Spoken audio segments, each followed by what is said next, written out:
one. Bong, bing, bing, bong, bong, bing, bing, bong, bong, bing, bing, bing, bing, bing, bing, bing, bing, bing, bong, bong. Good morning, everyone. Welcome. Well, actually, let's get this right here. Good morning, good afternoon, or good evening, wherever you happen to be hiding out there in the globe. Welcome to the Cranky Old Bastard. I am your host, John Overall, and with me is my co-host, the Cranky Old Bastard the himself. ever lovely guy himself. And we are here with the Cranky Old Bastard Podcast, episode 22 for January 9th, 2017. And, well, the show is going to go here, there, and everywhere. And the more we do this show, the better it's going to become. And for those of you listening, hey, consider donating to the show however you can. All right. And by donating, let's just not talk monetarily. Let's send us some links. Send us stuff that you want us to talk about. Yes, there will be a contact page on the website soon that you can actually send contact info through there. Yes. Okay, so the first thing I want to touch on is something that's very close to me. I have two autistic kids that I love dearly. And I love to hear about heartwarming stories. So we're actually going to talk about a heartwarming story. And it's from American Airlines of all people. Well, they deserve the occasional piece of good advertisements. Good press, that's it, good press. So Russell LeMan, he's a public speaker. He travels around a lot. He's an activist for, as he puts it, differently abled people everywhere. They're not disabled, they're differently abled. Okay. He himself is autistic, and he's been doing this for almost 10 years now. While he was traveling one time, he was at an airport, and it does tell you where, but he had an experience that triggered a massive autism panic attack, or meltdown, as we know it. It was at the Rio Tahoe International Airport. His flight was delayed, so he missed his connecting flight. And everything just started to come all at him from every side. And he started having a meltdown. And one of the airline employees found him behind a ticket counter, balled up, having this meltdown, and just calmly spoke to him. He realized, that there's something going on here, more than just some guy freaking out. So he talked to the guy, and he was able to help him get to his destination and face the challenges that were going to be in his way that could further exacerbate the situation. And by exacerbate, I mean make it worse. Okay, that's for you Americans. Exacerbate means make it worse. But this guy stepped up. He helped this young lad get to where he needed to go. He offered to reroute his flight, gave him time to think about it, because the young lad had said to the guy he was afraid of making things worse by boarding another flight, tightly enclosed space, lots of stimuli, different people around, people that may not be as understanding as this American Airlines employee was. And the guy from American Airlines not only helped him get to the flight, but he talked to the pilot and the entire flight crew, and they were able to arrange an entire row of seats so that he'd be able to have the space that he would need. So, not going into any further, if you see something going on, you don't always know the whole story, but my hat goes off to this American Airlines employee. I want to find out his name here. I know it's listed here. It's David something. Read the article. It tells you this is David. He works for American Airlines, and I think everyone should be more like Dave. So don't be a dick. Be more like Dave. Okay, so that's. This was a great article, and it's a good thing for United Airlines, who, of course, American Airlines, who's had a crap load of bad press recently. And while it wasn't the airline itself that did this, but an employee, which shows that they do have the good employees there as well as the crap ones. And yeah, it was a really great thing to help someone suffering from a severe panic attack, to help them overcome that issue and move forward. So, hey, there's our humanity. Let's take this thing down into the not so humanity stuff. Okay, so where do you want to go now? We are going to start with some facts about Omar Khadr. We're going to go dive into the newest Canadian lottery winner. Okay, for those of you who don't know, this goddamn fucking waste of sperm, piece of shit, cock-sucking asshole is a terrorist. And if you don't know, you're living under a rock and know nothing about the news in the world today. He killed an American medic, shot him. He was not a soldier. This guy was not a soldier. He was a terrorist. People say, well, he was 15. According to the United Nations, 15 years old is not a child soldier. Yeah, 14 and under. Let's play this little bits of facts and information. It's only a 3-minute video coming out of Rebel Media. Omar Khadr's lawyer, Dennis Edney, joins us now from Edmonton over the phone. And Mr. Edney, what does this mean for your client? Well, it obviously means that the judicial system has faith in Omar Khadr. I have a few other commentaries today about Omar Khadr, the convicted, confessed al-Qaeda terrorist, being granted bail. But I want to have a short commentary for you of a few facts about Omar Khadr you won't find anywhere else. First of all, he was not a child soldier under the UN Convention on the Rights of a Child. A child is someone 14 years old or younger. Omar Khadr was a few weeks shy of his 16th birthday when he murdered Christopher Speer. He wasn't a soldier either. The Geneva Conventions define a soldier, someone who wears a uniform, part of a chain of command, bears their weapons openly, follow the laws of war, etc. Omar Khadr did not do those things. He was an unlawful combatant, a terrorist who has an outlaw, literally, like a pirate, who did not have the traditional rights and privileges of a soldier. He was not a child. He was not a soldier.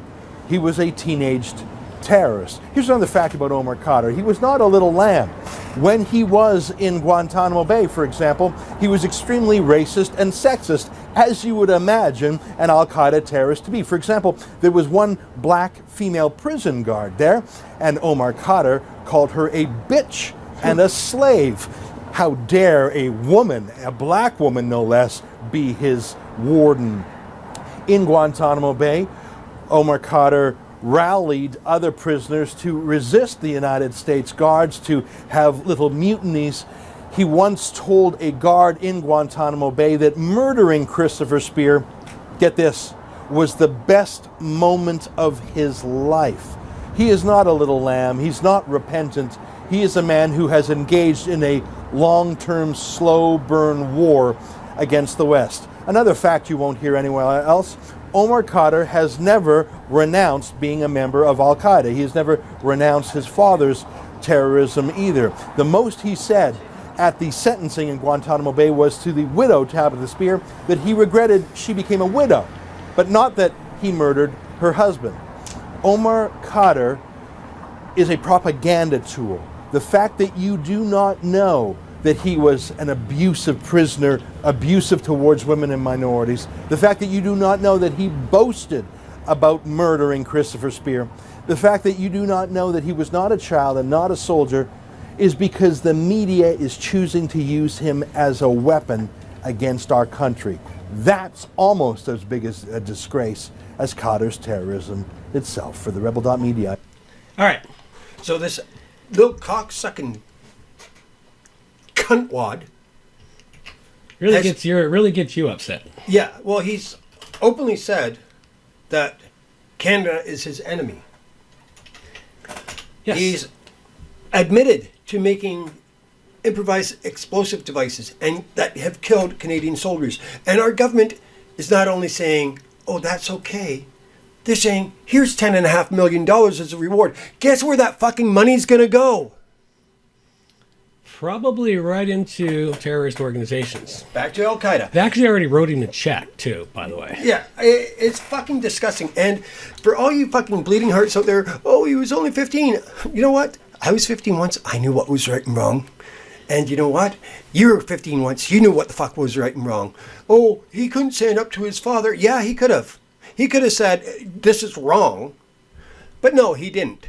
And I actually saw, and I don't believe these words are going to come out of my mouth. I saw a tweet from Donald Trump where he says, what kind of idiot pays a terrorist $10.5 million? And I have to sit beside this idiot at the G20 summit. Sorry, Canada. Did he actually put that tweet out? Yes. Oh, we need that. Oh, I'll get it. No, I need it so I can get it up here on the screen. I You will- keep ranting. I'll bring this up. No, I've got it actually. A friend of mine posted it. I've got it here, and I'm going to bring this up, and I'll share it.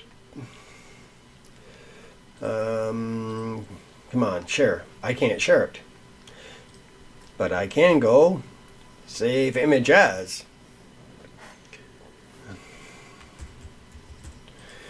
Okay, and now I will post it up on our Facebook page. There you go. So, but yeah, like this fucking piece of shit leaves Canada to go and fight for Al Qaeda and makes $10 million of our fucking money to do it.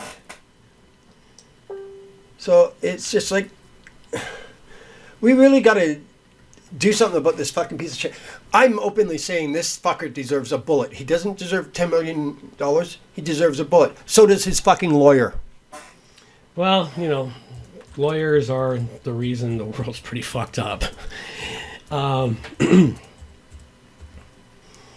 But yeah, it's quite the insane thing. The sad thing is the number of people that are defending his right. Oh, the Canadian government should have protected his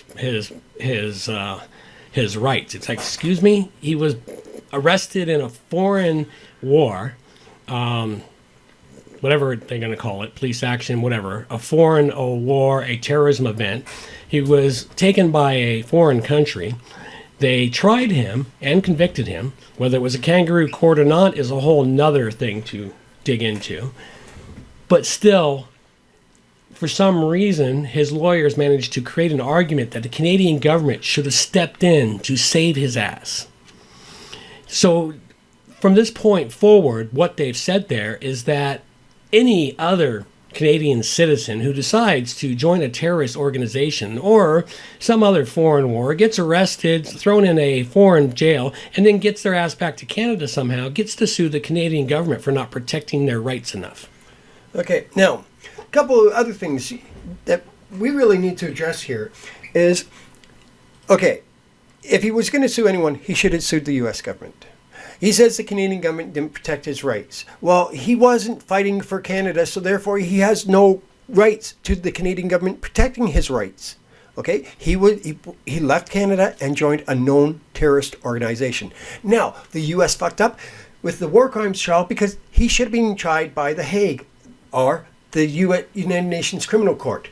Okay, that's one mistake I will admit to. But he is a terrorist and a war criminal. By war criminal, he shot and killed an unarmed medic, which is against the Geneva Convention of War. Okay? Medics are protected. You do not shoot medics. You can be tried as a war criminal. I wish that the U.S. had shot this son of a bitch. Well, it would have saved some time. And get this, our wonderful government, his wife launched a lawsuit against him for that $10.5 million. The soldier's wife. So his wife is suing him for the money. Well, the soldier's wife. The guy that he killed. Oh, the soldier's widow. Yes. Oh, good. I hope she wins. She won't. The Canadian government has blocked that lawsuit because she's an American. They have blocked it. Oh, well, he's got to go back to the States. They need to finish off some court trial down there. I don't know. I'll tell you, if I find out that this fucker has been shot, I will fucking party in the streets.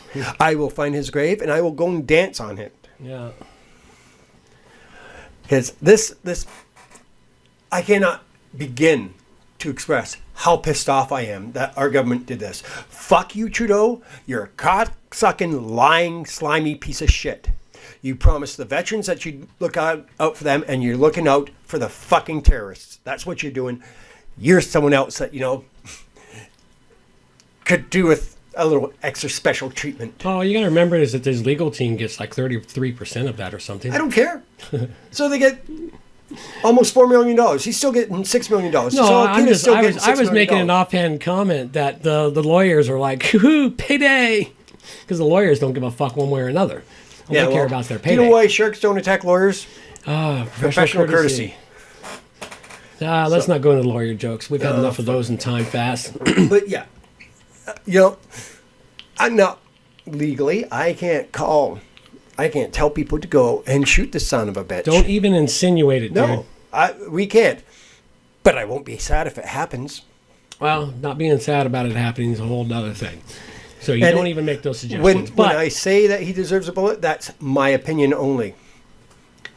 So at any rate, this is it is kind of a split I've seen amongst the people I know in Canada, as some are defending, oh, he got the money, and some are saying, what the fuck are we doing? And it's really weird, the kind of shit that people have put up in defense of this guy. I don't have a lot of it right now. Unfortunately, I didn't save as much as I should have.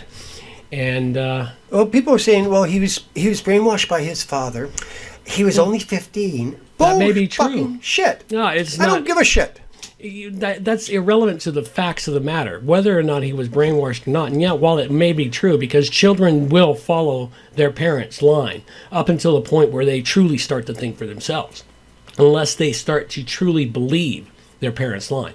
And somewhere around 15 is usually where that split occurs, if it's going to occur. How many runaway kids are there in Canada alone because their parents, the kids did not agree with their parents? You're not listening to the point. There's an option. But you're not listening to the point. There's always the option. But what happens is at that point is where they either buy into their parents or they split. Yeah, and he bought into it.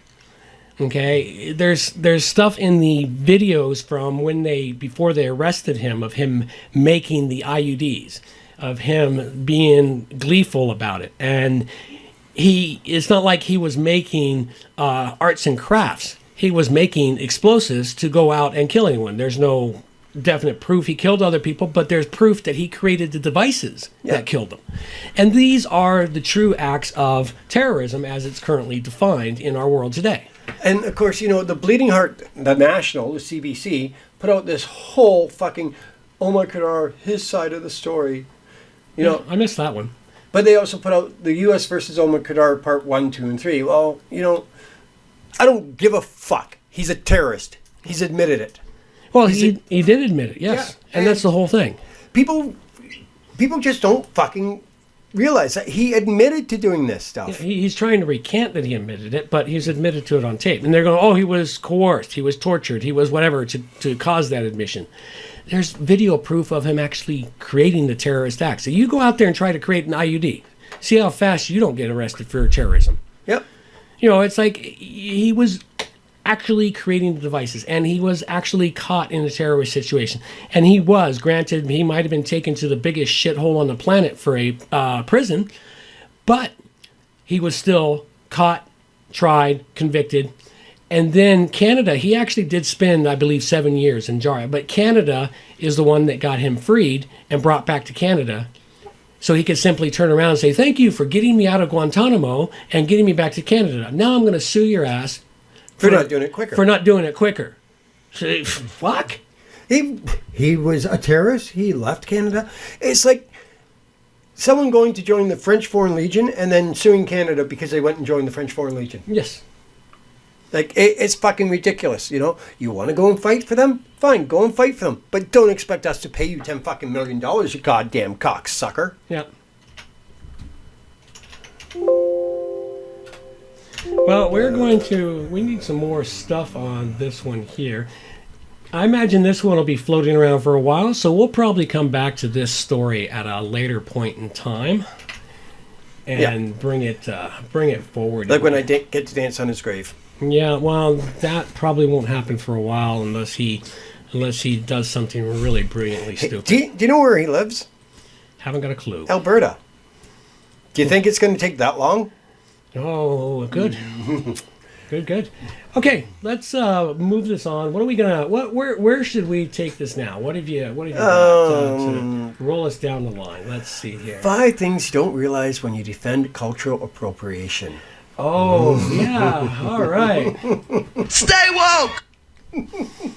Okay, yes, let's dive down into the morass and the depth of this depravity that is cultural appropriation. Okay. So I was reading this article, and it shows a picture of the young lady that wrote it. Oh, no, it's not. That's not the young lady that wrote it. Okay, well... The person that wrote it rarely appears on this website. Yeah. This I is wonder from why. the Everyday Feminism website. All right. Of course, feminism. Hey, if I'm going to be bitching about feminism, I should be pulling the articles direct from them, but they also go into the other crap like cultural appropriation. And this woman is trying to defend the war against cultural appropriation and why it is bad and why you are evil if you do cultural appropriation. So start with number one. Avoiding cultural appropriation doesn't mean we don't get to share cultures.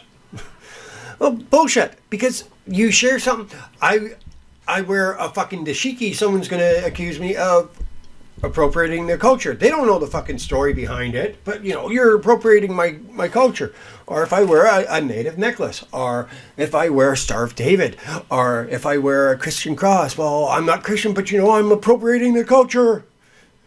But it's bullshit. You can either share it or it's appropriated. You can't have both. It's one or the other. Wait a minute.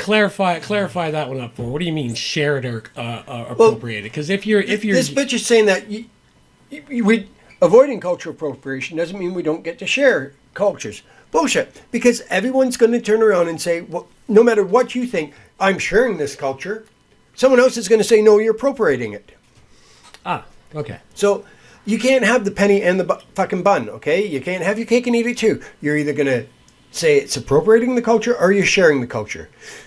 Look at it as sharing the culture, that somebody respects your culture enough to want to emulate it. Otherwise, shut the fuck up and stick it up your ass, cunt.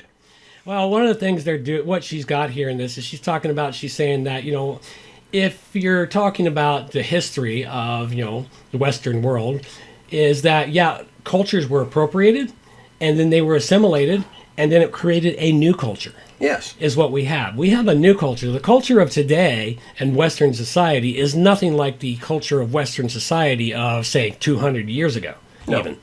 And it's due to the assimilation of culture stuff and integrating it into life. We'll go to number 2 on her list here. Okay. Cultural appropriation doesn't just cause offense, it causes harm. Seriously? Okay. My boot up her ass would cause more harm. Come on, ease up. Come on, let's keep this professional. I'm just stating a point. A boot up her ass would cause more harm than me appropriating someone's culture. Mm-hmm. All right. Well, here's her example. Okay, the items and rituals that spark conversations might seem trivial. You hear that people are upset about a Halloween costume. Roll your eyes. Well, justifiably so. And then people are definitely too sensitive these days. And then you learn about systems of oppression, like white supremacy. All right, well, I'm white. I guess I'm supreme.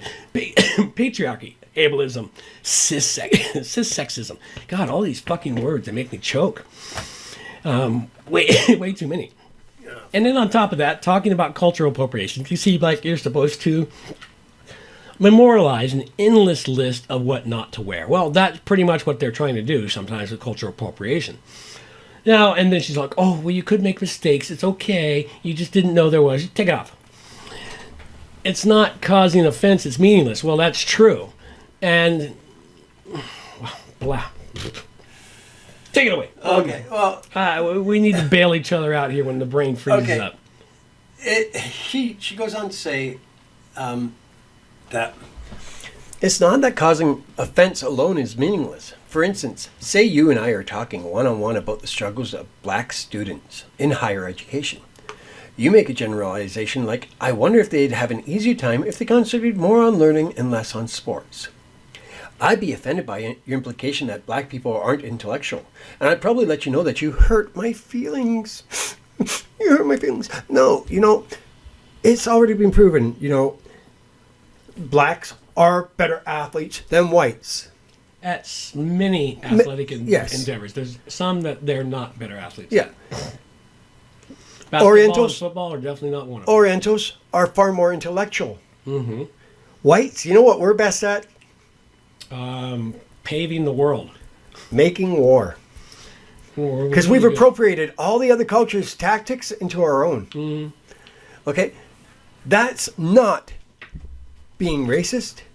That's not being making a generalization. Okay?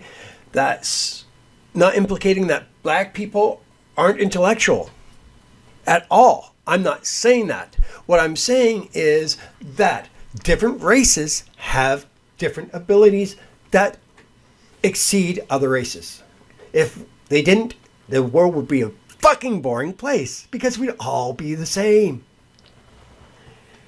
All right, one of the other things she comes up with here is appropriation includes a power dynamic, so it doesn't go both ways. Well, that's not entirely true, but here, let's dig into her argument here. Lots of people fail to account for one essential ingredient in the recipe for cultural appropriation, an oppressive power dynamic between two different groups. So you might ask, if I shouldn't steal from your culture, then why is it fair that you can take from mine? Sounds like a fair question, I would say. And should I be offended when immigrants wear jeans? Well, considering they were invented by a white dude, and actually they were invented by a Jewish dude, I believe. Levi Strauss. Yeah, Levi Strauss. Anyway, you hear there's the same thing of all cultures across it. And her argument is true that when I talk, I don't talk about people of color participating in white culture, but that's not because I'm not choosing to pick on white people. When people of color, immigrants, indigenous people conform to what society considers normal, they're doing it for the sake of survival. So that's her justification for them to be taking from the white culture or the dominant culture, is so that they can survive. Well, they don't have to survive to keep their own culture entirely. No, they're adjusting to or taking something that is usable and nice in that culture. The same way a white person who might like dreadlock hair, and I've known a few for whatever reason they like those dreadlocks, all the damn things are dirty and greasy, but for the same reason some white person might like to wear their hair that way. It's irrelevant that it might have started not necessarily in the black culture, because the dreads, as has been proven, First Nations use those in their hairstyles for centuries. So let's take it across the globe. Many of the things that are claimed by one culture or another can probably be traced into other cultures long before it was the dominant feature in that particular culture. Yeah, and you know, if you're gonna go that route, I mean, there's a video out there of this black woman accosting a guy at the university, a white guy, for wearing dreadlocks. Does she accost white women for having perms? Yeah, well, what's the difference? There's not much difference there. Okay, so number 4. No, let me finish. She got just a couple more pieces here. She wants to go on about in this particular thing. For instance, many Americans may associate Cinco de Mayo with getting drunk, wearing sombreros, and taking photos of fake mustaches. Well, that is only due to the media selling products and pushing that agenda. You know, the same way that everyone out there gets out there and celebrates the 4th of July with fireworks and hot dogs and burgers and barbecues. Well, that's an agenda that was pushed and created. It didn't occur because of the original event. Or Memorial Day down in the States. It's a reason to get drunk. And you know what's funny about Memorial Day? If you want to take an aside here, the Memorial Day is actually an original holiday honoring the fallen veterans of the South. It was, and then the North appropriated that day. Don't say that. And then they moved it across the whole country. But it was originally a day created by the Southern states to memorialize their dead and fallen during the War of Northern Aggression. Don't say that. Don't say that they appropriated it, please. And they did. They appropriated it. You're taking away my reason to get drunk for 3 days? Well, you can still get drunk for 3 days. That doesn't help, or it doesn't change that. But the truth about that is it was not a entire country holiday. And I can't remember the date when that holiday came into full effect, but it was in the late 1800s is when it happened. But for the first 2 years of its existence, it was purely a Southern holiday. It was not a Northern holiday. So, yeah. Tidbits of information that float around. You gotta love these facts that get lost and people choose to ignore. Well, they choose to ignore history, and they ignore where shit comes from and how it comes into play. And as we currently are in the process, they're currently in the process of trying to rewrite the history of the South, erasing some of the excellent leaders that were down there during that war. Okay, so let's move to number 4 because she brings up my point. What seems trivial to you might be essential to someone else. Just like you can perpetuate white supremacy without being a racist, it's also possible to appropriate someone else's culture without meaning to cause harm. Many people who appropriate don't have sinister intentions. Some are even trying to do a good thing by honoring another culture. To understand how to avoid causing harm when you participate in another culture, you need to be open to the possibility that the people of that culture will have a different perspective than you. So all African Americans are going to stop celebrating Thanksgiving. They're going to stop celebrating Christmas because, it's appropriating. But, people concentrate too much on their fucking feelings. You hurt my feelings. Too fucking bad. You can either grow from it or you can go and cry in the fucking corner and whine, bitch, moan, and complain. If you do that, you're not going to get far because it's like this participation ribbon for all the kids in school. You took part. No one won, no one lost. You all participated. When you get out into the real world and your boss goes, oh, you participated, but you didn't do shit, you're fired. What are you going to do? That's pretty much it. Like, you can perpetuate white supremacy without meaning to be racist. Okay, let's talk about this. You've got Asian pride. You've got black pride. You've got the black universities. You've got Asian universities. You've got female universities. But if you say I'm a white male and I'm proud that I'm a white male, you're a racist. Absolutely. But everyone else can be proud of their sex, their race, their religion. Only the white males are the ones that are prevented from being proud of anything unless they become gay. But you know what? That's because we're privileged that way. Oh, yes, our privilege, which is so apparent in everyday life. Okay, vast majority. She says, as a black woman with the kinkiest type of 4C hair, I can tell you how different it can be. I couldn't ignore the significance of my hair if I tried. And believe me, I've tried. After a lifetime of being pressured to straighten my hair, constantly seeing mostly straight hair depicted as beautiful in the media, and struggling to find the right products to take care of my hair, there has been more than one occasion when I wish I could just forget my unruly tresses even existed. You know what? If you don't like your hair, cut it off. Cut it off. If you like your hair and people telling you to straighten it, tell them to fuck off. That's pretty much you it. Like the way you look. You learn to accept. You need to accept yourself, darling. Don't get your feelings hurt. Tell them to fuck off. And if they say, you hurt my feelings, say, too fucking bad. Tell them to fuck off again. All right, let's take up number 5 here. And you don't have to own something to appreciate it. Hell no. No. I was at Pride Parade today. And this chick walked by with a great ass, and I appreciated it. Yeah, you didn't get to own that one. I didn't own it, but I appreciated it. And you know what? I saw this guy with a beautiful lens on his camera with an extender on it. The lens and the magnifier probably ran him about $8,000. I really appreciated that, but I don't own it. I may want to own it, but I don't own it. But I can appreciate it. So this argument is fucking null and void. Yeah. Like, it says nothing. You can appreciate other cultures without having to take from them. You know what? If I appreciate a culture, I'm going to show that I appreciate that culture. Yeah, I'm willing to, take from it what I want, and I want to add to my particular part of life. So I want to know if this woman is going to go up to Chuck Norris and say, you have to stop using martial arts because you're culturally appropriating them. Rolling. Okay, so let's talk about the whole idea of culture appropriation and what it would mean if everyone stopped appropriating culture, okay? And let's look to the U.S.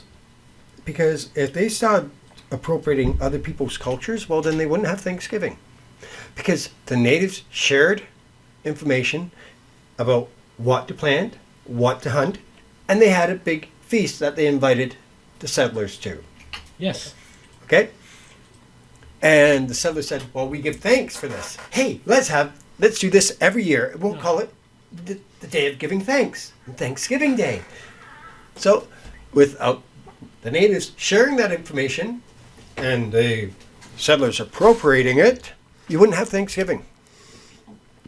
Well, and they probably would have died out. Wow, well, we'd have a completely different North America then.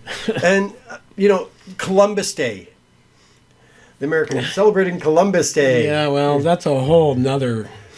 Now, there's something that, the culture could have done without is smallpox and all that fun stuff being brought to North America. but in turn, thanks, they gave them syphilis. So, hey, it was a fair trade. Although syphilis doesn't kill you as quickly. And Sir Walter Raleigh, okay, for you smokers out there, if it wasn't for Sir Walter Raleigh talking to the natives, you'd never know about fucking tobacco. Yes, that's right, because tobacco them, came from the First Nations, because that was it's actually a medicine. To them, it's a sacred herb. It's a sacred herb. To you, it's a cancer-causing carcinogen. Mm-hmm. Robin Williams said it the best. Yeah. So she goes on and on and on and blah, blah, blah, blah, blah, blah, blah, blah, blah, blah. And she actually does herself more harm than she does good, because she presents all these arguments that defeat her points.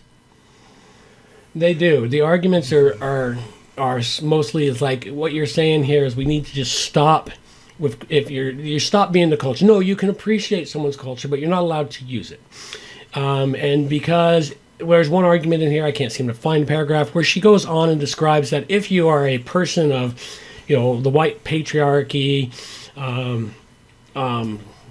white supremacy and all blah, blah, and then you can't take any culture at all. But it's okay for all of the other cultures to take from the white society because they're not taking it from a position of power. They're taking it from a position of survival. Yeah. It's like, no, that's not how it works. And either you have a sharing of the cultures or you have no sharing of the cultures. You could do what China did for 5,000 years and shut their borders and have their own culture completely devoid from everyone else in the world. You could do something like that and prevent culture from escaping. And they developed their own culture that was very unique until they opened their borders back up to the world. If we didn't share stuff, then we wouldn't have gospel music. We wouldn't have country music, and therefore we would not have rock music. Oh, maybe they shouldn't have shared it after all, huh? Well, hey, kidding. Country and gospel gave birth to, and country, gospel, and the blues gave birth to rock and roll. Gave birth to rock and roll. And we wouldn't have the fucking music that we do now if it wasn't for people appropriating that. The blues, the blues is a traditionally black type of music. Music is a constant evolution Yes. of appropriation from one form to the next. And sometimes brand new forms completely emerge, though we haven't had a real true new form of music emerge in quite some time. But it does. As appropriation occurs, what happens is that appropriation blends and combines until something new comes out of it. And that is what has driven our society forward. Look where our society and our world was just over 100 years ago. Horse and buggies.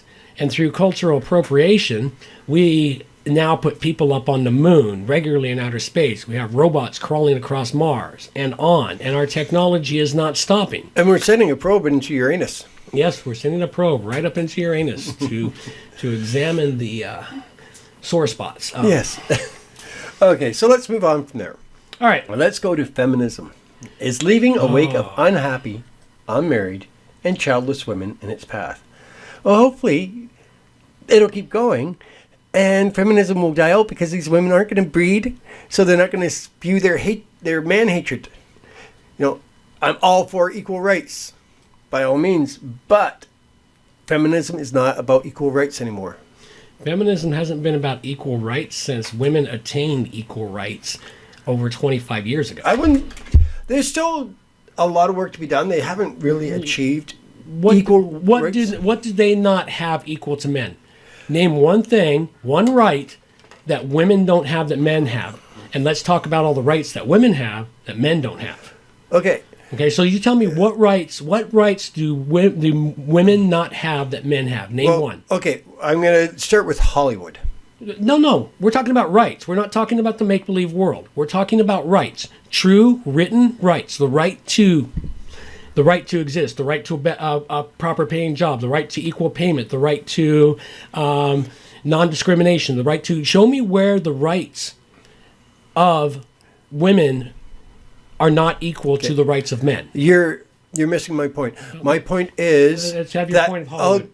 although there on paper we have that, in reality we don't. What's not the reality of it? There is actually being proven that women doing the same job as men for the same length of time, same education, make less money than men. Okay, well, I'm going to break that one down for you. The women are not working. Did you listen to what I said? Yes, you the said same amount of time. The same amount of time. Are they working the same amount of hours? Yes. The women are working the exact same amount of hours. I'm not saying all of them, but in case studies, they have shown women working the exact same hours, not taking mat leave, because I know what your argument's going to be. Okay. Not taking mat leave. Then tell me what job a woman who's working the exact same hours as a man, putting in the exact same amount of time, has the exact same knowledge. Tell me one job where she's not getting paid the same or more. Do you know how much Gal Gadot made for her Wonder Woman? You're talking about Hollywood. No. You asked me for one example. Okay. I'm giving you an example. Do you know how much she made for each one of those three? Okay. Each one of the three films that she made. She made $300,000 for each film. Yes, I know. So a total of $900,000. Ben Affleck. You know how much he made for fucking Batman versus Superman? Okay, stop right there. You just compared Ben Affleck to Gal Gadot. Who the fuck is Gal Gadot? I did not know who she was until Wonder Woman. I wish I didn't know who Ben Affleck was. Okay, so you're talking about they are not on equal playing terms. They are not equal. Still starring roles. It doesn't matter. That is not what gets you money in Hollywood. What gets you money in Hollywood is if you can pull the audience. Affleck can pull the audience. Gal Gadot, she was an unknown for the most part in this role. Anytime. That's an irrelevant point. She was an unknown. She did not have the same experience as Ben Affleck. So you just compare. Ben Affleck is a shit actor. That's all opinion. Acting, and whether or not someone is a good actor or a bad actor is 100% opinion. Okay, there is no good and bad there. True. There are some that are better than others. But you're just proving my point. You're proving my point. I'm not proving your point. Yes, you are. How did I prove your point? Because he has a bigger name. That's right. And even when he was virtually unknown, he got paid shit. No, he didn't. Go back to his early roles before he was known. You show me he was pulling in $900 million or $9 million. Society. What? Dead Poet Society. He made more than an unknown woman at the time would have. We're gonna look this one up. It's been a proven point, and I'm not saying it's right or it's wrong. Actually, I am saying it's wrong, because I don't care what sex, what race, what religion you are. If you do the same work as somebody else, you should get the same fucking pay. No. Your pay is determined by your knowledge, your ability to do something, your ability, and we're gonna stick with your Hollywood example, which is probably the worst, but we're gonna stick with it. Hollywood, we're going to stick there. Your pay in Hollywood is determined on whether or not you can get an audience. Also determined by how good of a negotiator you have for a fucking agent. Good agents can get you lots of money. A bad agent can get you shit. Okay? So it's like that example, you still didn't bring me two people with the same amount of knowledge or the same amount of pulling power. Okay. So they are two people on two different pedestals. You pull me to, okay, let's go with your Gal Gadot. Give me a new male actor of her level that has a fucking leading role. There's actually a few, but no. And then let's pull up how much they made for that movie. Because you want to compare apples to apples, let's compare apples to apples. Let's not compare apples and oranges. Let's compare apples and apples. You're gonna go with Gal Gadot as the one who didn't make the money she wanted. Now, supposedly she has somewhere written for the next role where I guarantee she'll be paid more because now she's got pulling power. But you're gonna compare apples to apples, relatively unknown actor, starring role, blockbuster movie. Find me a relatively unknown male actor, starring role, blockbuster movie in the last 3 years. Give me one up. Okay. I'm looking that up. Yeah. Let's talk about CEOs of companies. CEOs? Yes. You're gonna talk to me about CEO women who don't make the money? Let's go with I can't remember her name, the woman who managed to fuck up Yahoo. CEO? No, we're not talking about people who fucked up. No. I just don't like her. let's She talk- actually did a good job, or an okay job. The I top just don't like her. executive at Discovery Communications, David Zelzoff, made $156.1 million in 2014. Yeah, Leslie well, another Moonves, overpaid CEO, but the CEO of CBS, made $54.4 million. that's not the same job. You're in two different companies. two different And they're both corporations. male. They're both male. Now, Okay. the top 10 women on Associated Press's list whose salaries range from 13.1 DuPont CEO Ellen Coleman to $42.1 million. Mayor made about $204 million together. That's 10 women whose salaries have been pulled together, have not made the same amount of money as 2 men. But are these women in the same job or the same? They're doing. They're CEOs. Give me of this. large- Give me this thing. I need Send me the link for that one so I can pull this up because I need to see what you're comparing this on. Because you're talking about apples and oranges again, and CEOs There you are go. apples and oranges massively. Okay. That's the problem. CEOs are total apples and oranges. So, let's see. Let's bring this up. All right, come on. Oh, you stupid fucking thing.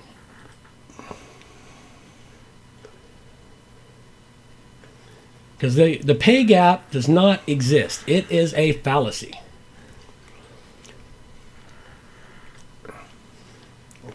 I'm going to agree to disagree with you there. Okay? Because we've got other shit that we need to cover. So we're going to have to agree to disagree on this because the wage gap is there. All right, so you've got... Well, these are pretty comparable payments. How can $13.1 million compare to $54 million? Oh, we're going to number 10. We'll go to number 10. Time Warner versus DuPont. Now, what does she do at DuPont? What does he do at Time Warner? It has nothing to do with her being male or female. Has nothing to do with that. Do you know all the things that DuPont does? Yeah, they make all the chemicals in the world. They make all the chemicals But and is they she paint. is she the actual CEO of the corporation or a CEO in some subsection of the corporation? She's the CEO of the corporation. She's the CEO of the whole corporation. Yeah. As far as I can see. No, all you see is CEO. CEOs, there's multiple levels of CEOs. So, are we going to move on, or are you going to stick with this up your ass? No, we'll move on. Okay. We'll be coming back to it time and time again because this is an argument that eventually I will give you the information and you will understand that what your point of view is bullshit. Oh, okay. Let's move on to our favorite feminist, Clementine Ford. Oh God, man, how sad that she. Feminists in glass houses shouldn't throw stones. She's listed. She's made this post that's entitled 11 Signs You're a Men's Right Activist. Okay? Yes, and of course, it didn't take But you long. notice that on this page, and it says Voice of an Enlightened Man, their picture of Clementine Ford's list is very small, so you have to kind of squint to see it. Oh, you want to picture Clementine Ford. They're not hard to find. No, but her list. You look at that list. Oh, that's because she posted it on her Facebook page and they snapshotted it. And they didn't want to have to retype it because it's hard to cut and paste and get it. Because she posted it as an image because I seen it on her Facebook page. So they just posted her list that way. You're trying to make some joke about the fact that they made it small. Well, no, I'm just pointing this fact out because, if they really want to play fairly, they've got to make this so that you can actually see it and read it. Yeah, you and on my screen, I can't. Yours, you can. Try clicking on it and looking at it. That's not Still that hard. Still small.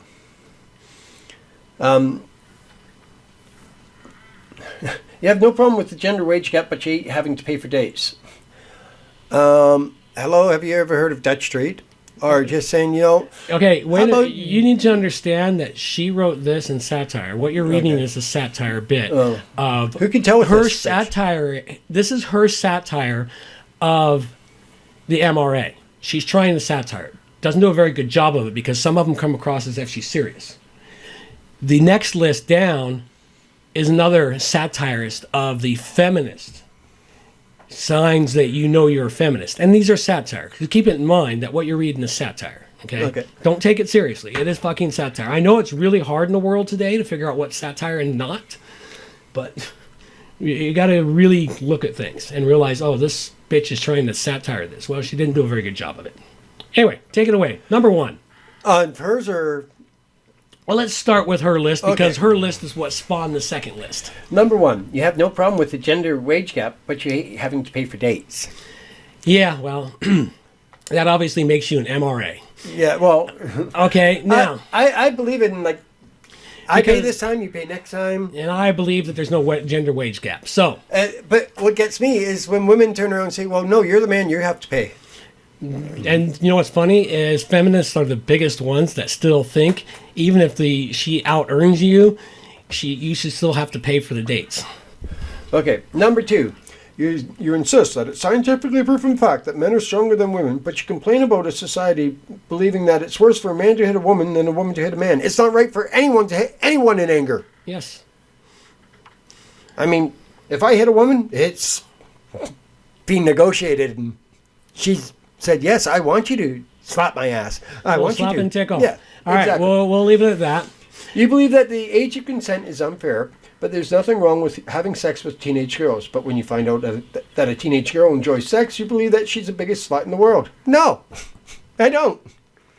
Fuck, does this mean that I'm not a men's right activist? Oh my God. No, it means you're a men's right activist still.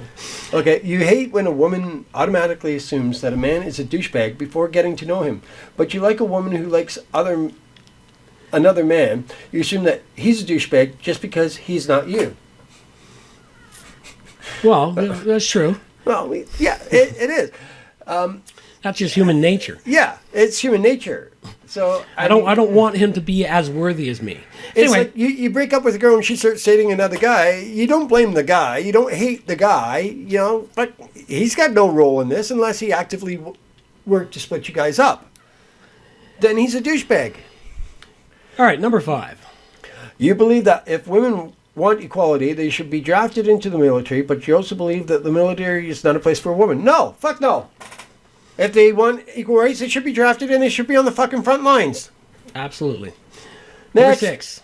You hate when women assume that men are like wild animals, but you believe that a woman who doesn't cover up and make herself invisible to men is just like someone wearing a meat suit around wild animals. What the What is this bitch smoking? Well, this is one of the so-called memes around there that it falls in the line with dress codes, and they want women to be a bit more modest than they often are. And Do you know what I really liked about the Pride event today?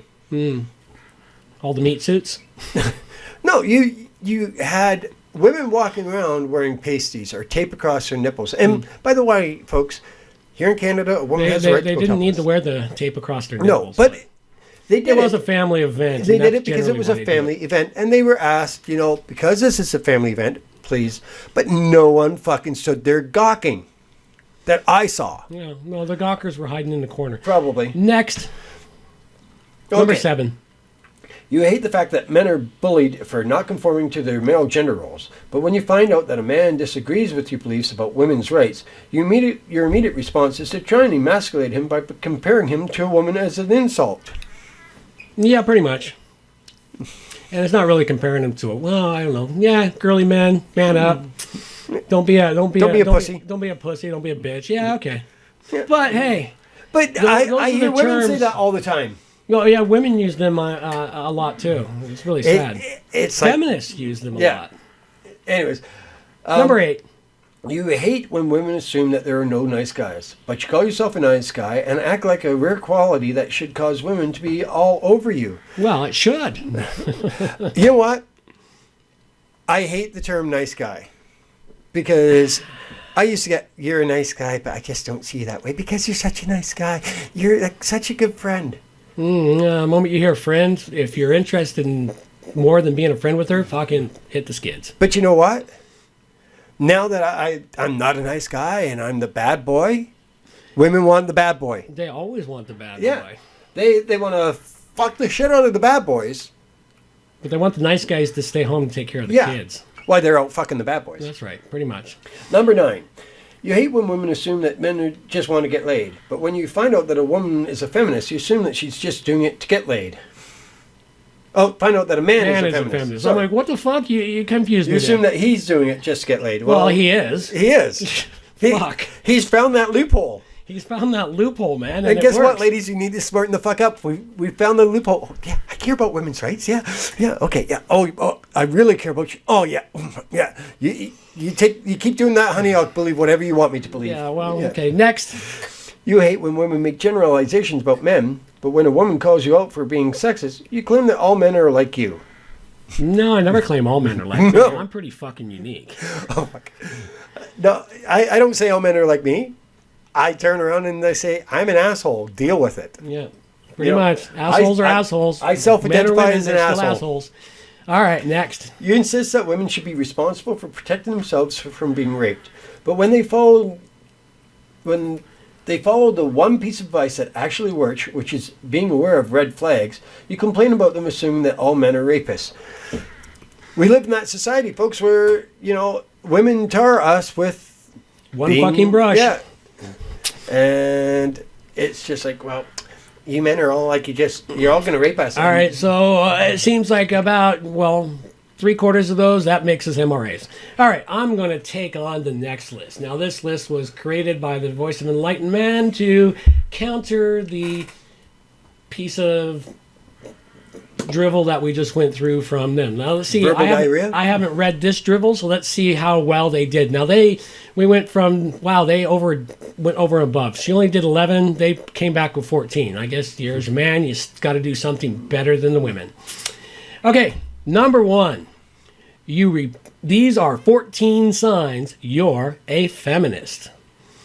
Number 1, you repeatedly claim that the earnings gap is an age gap and go on about the glass ceiling ad nauseum.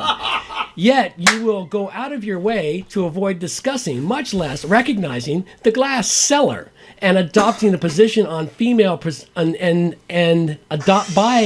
adopting a position on female participation in those jobs, which equates to a claim that they are men's work.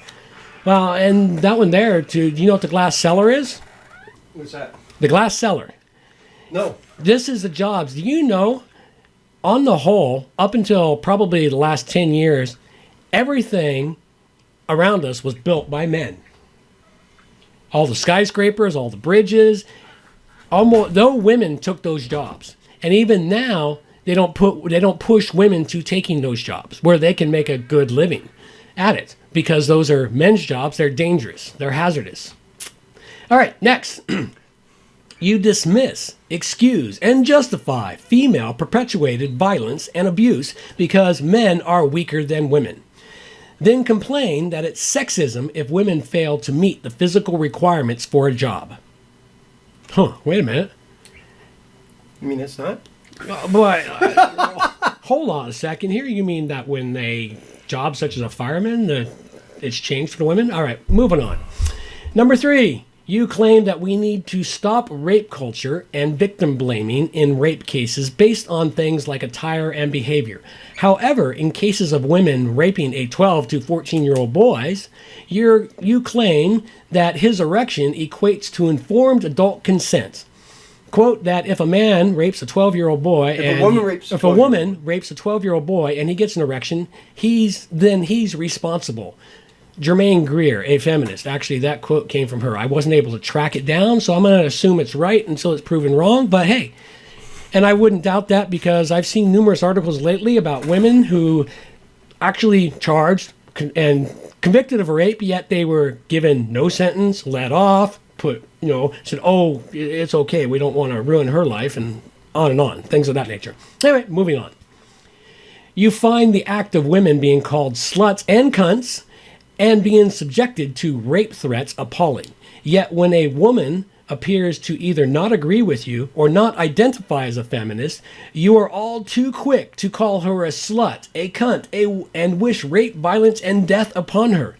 Now, this one happened very recently, and I thought it was so funny. Lacey Green, very big-time feminist YouTuber, deep into the camp of the feminists, decided that she was going to, oh my God, talk to people from the other side, the anti-feminists and whatnot. Just talk to them. The community went nuts, and she talked about a red pill, and she said, I'm not going to become non-feminist. And I said, no, not yet, honey. Wait until these people rip you apart. Wait until your community rips you to shreds, and you will. And of course, that is exactly what occurred. And then it was even horrors of horrors when they found out she was sleeping with a well-known anti-feminist. Oh, yeah. Bad boys unite. I mean, I call men cunts. I call men sluts. Oh, I mean, like Omar Kadar. He's a fucking useless cunt. All right, moving on. You claim to want to drive out cultures of sexism which exist in the military with a vengeance. However, the only time you have ever opposed the draft was when women were about to be drafted into full combat roles and potentially go from accounting for up to 2% of combat deaths to up to 50% of all combat deaths. Now, that's pretty true. Anytime that's been put forward, only the feminist groups oppose that being made law. Okay, number 6. You hate when women are sexually infantilized and paternalized by being treated exclusively as either damned whores or God's police and denied sexual agency. However, when it comes to either legally recognizing female rapists and pedophiles or encountering data which shows that female rapists are almost as common as male rapists, completely in spite of the design of the study, you do everything you can to bury such attempts by hiding behind paternalistic, infantilizing narrative which effectively regards all women as hypersexual, innocent children who are incapable of fully adult sexual agency. Wow, that was a mouthful. That's what she said. That she did. Number 7, you hate when women are bullied for not conforming to gender roles, yet when a man criticizes feminism, you emasculate him by claiming he is a pathological woman hater and by inference and extension a terrible protector, terrible provider, and sexless loser, if not a rapist and a batterer, even when he himself is a rape victim, domestic violence victim, and or child sexual abuse victim.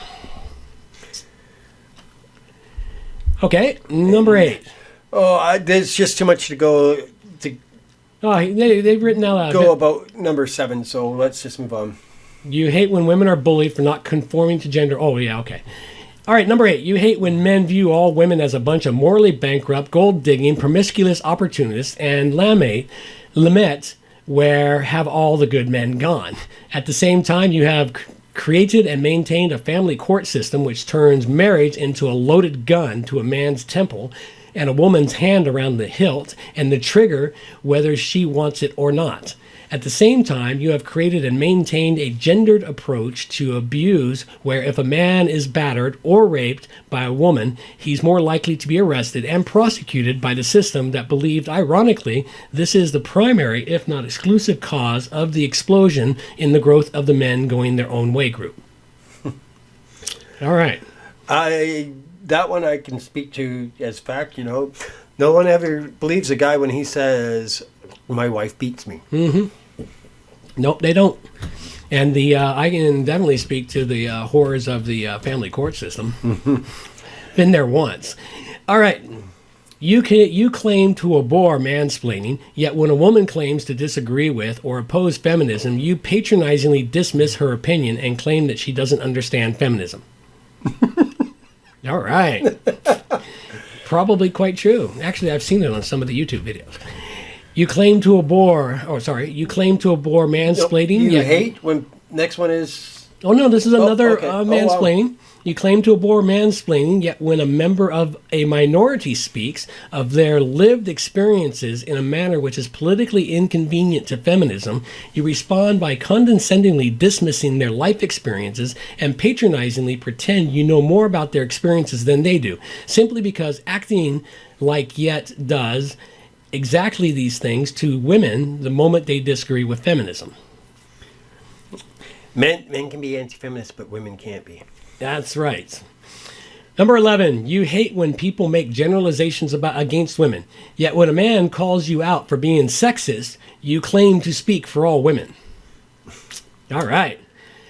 Number 12, you claim we really do care about men and boys. Yet when the rubber meets the road, your immediate compelling impulse is to essentially claim that any injustices he's endured is either male privilege backfiring, or to accuse him of being a liar and the real abuser when he has been the victim of female perpetrated abuse.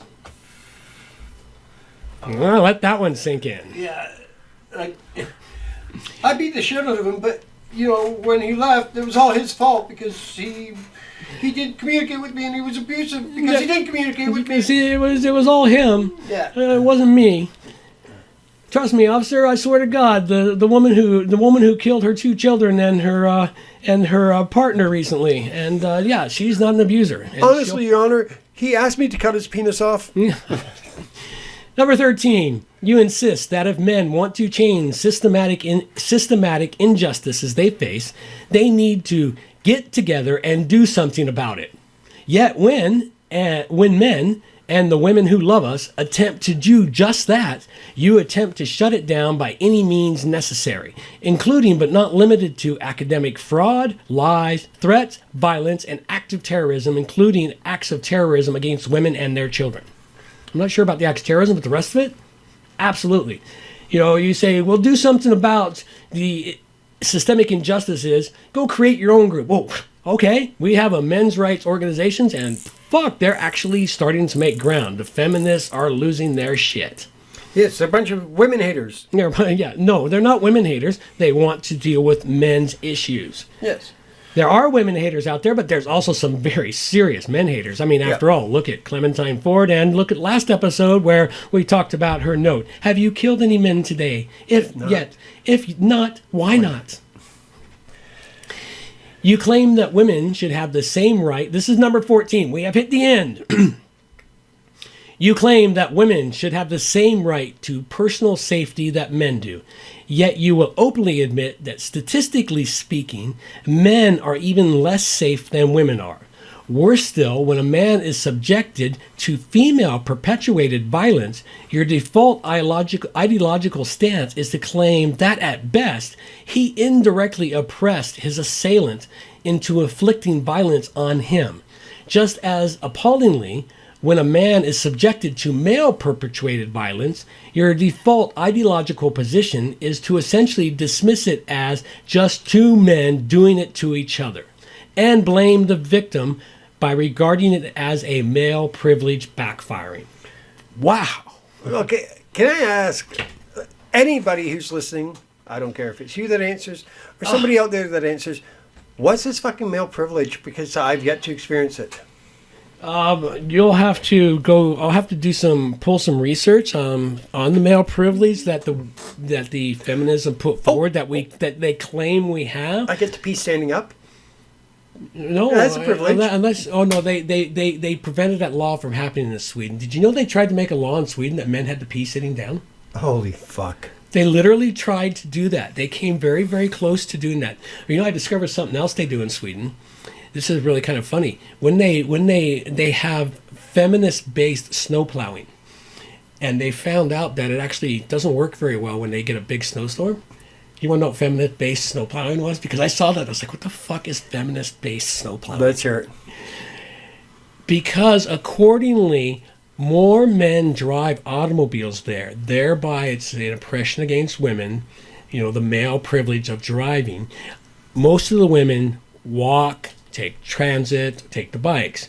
So what they used to do, and of course it makes more sense, when you get snow, first you plow the main roads for to ensure emergency vehicles can get through, on and on. Yeah. Then you plow the sidewalks and other things. There, no. Sidewalks are plowed first.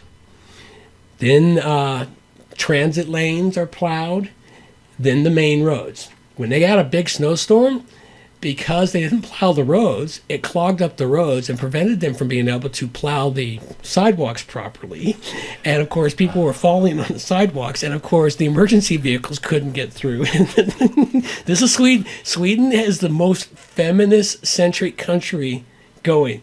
They have more of these crazy and insane laws. And yet, as I trip across this, we'll pull in more of the shit from Sweden because yet, it's entertaining as hell. I met a Swedish nurse who was like the greatest lover ever, and she taught me so much about sex, and she said to me, you can't enjoy my body until you can enjoy your own. So, you got to get rid of that idea that touching yourself and enjoying your own body is wrong. Well, just because it's as bad as it is, it doesn't mean everyone's like that. So No, I had a lot of respect for we're the Swedes. gonna put a pause here for a moment for an emergency. Whatever. All right, let's roll on here. Where are we gonna take this next? We want to continue down the feminist line, or we hang something on. else? I want to comment on that because this whole peeing while sitting down thing. When my partner and I were expecting our first child, we went to this program called Best Babies, and they had what was called a bio break because, there's no bath in the toilet. In the washroom, so you can't go to the bathroom, and they didn't want to say toilet, so it was a bio break. And now, okay, I've been known to make the odd, inappropriate comment. Yeah. This one guy, who wasn't me, surprisingly, turned around and said, "So does that mean I can go jerk off in the bathroom?" Well, that's a bio break, ain't it? That's definitely a bio break. All right, let's go after this next article here. The Feminism is leaving a wake of unhappy and childless women in its path. All right. Didn't we just cover that? No, we didn't cover this article. We started to. We were going to open with this, but then we decided to open with some humanitarianism before we went after the terrorist who hit the Canadian lottery, and then we decided to go down the dark, deep hole of feminism. Let's make this last one, then we'll move on to some other subject for a little while, because feminist is an awful fucking dark hole. Pun intended?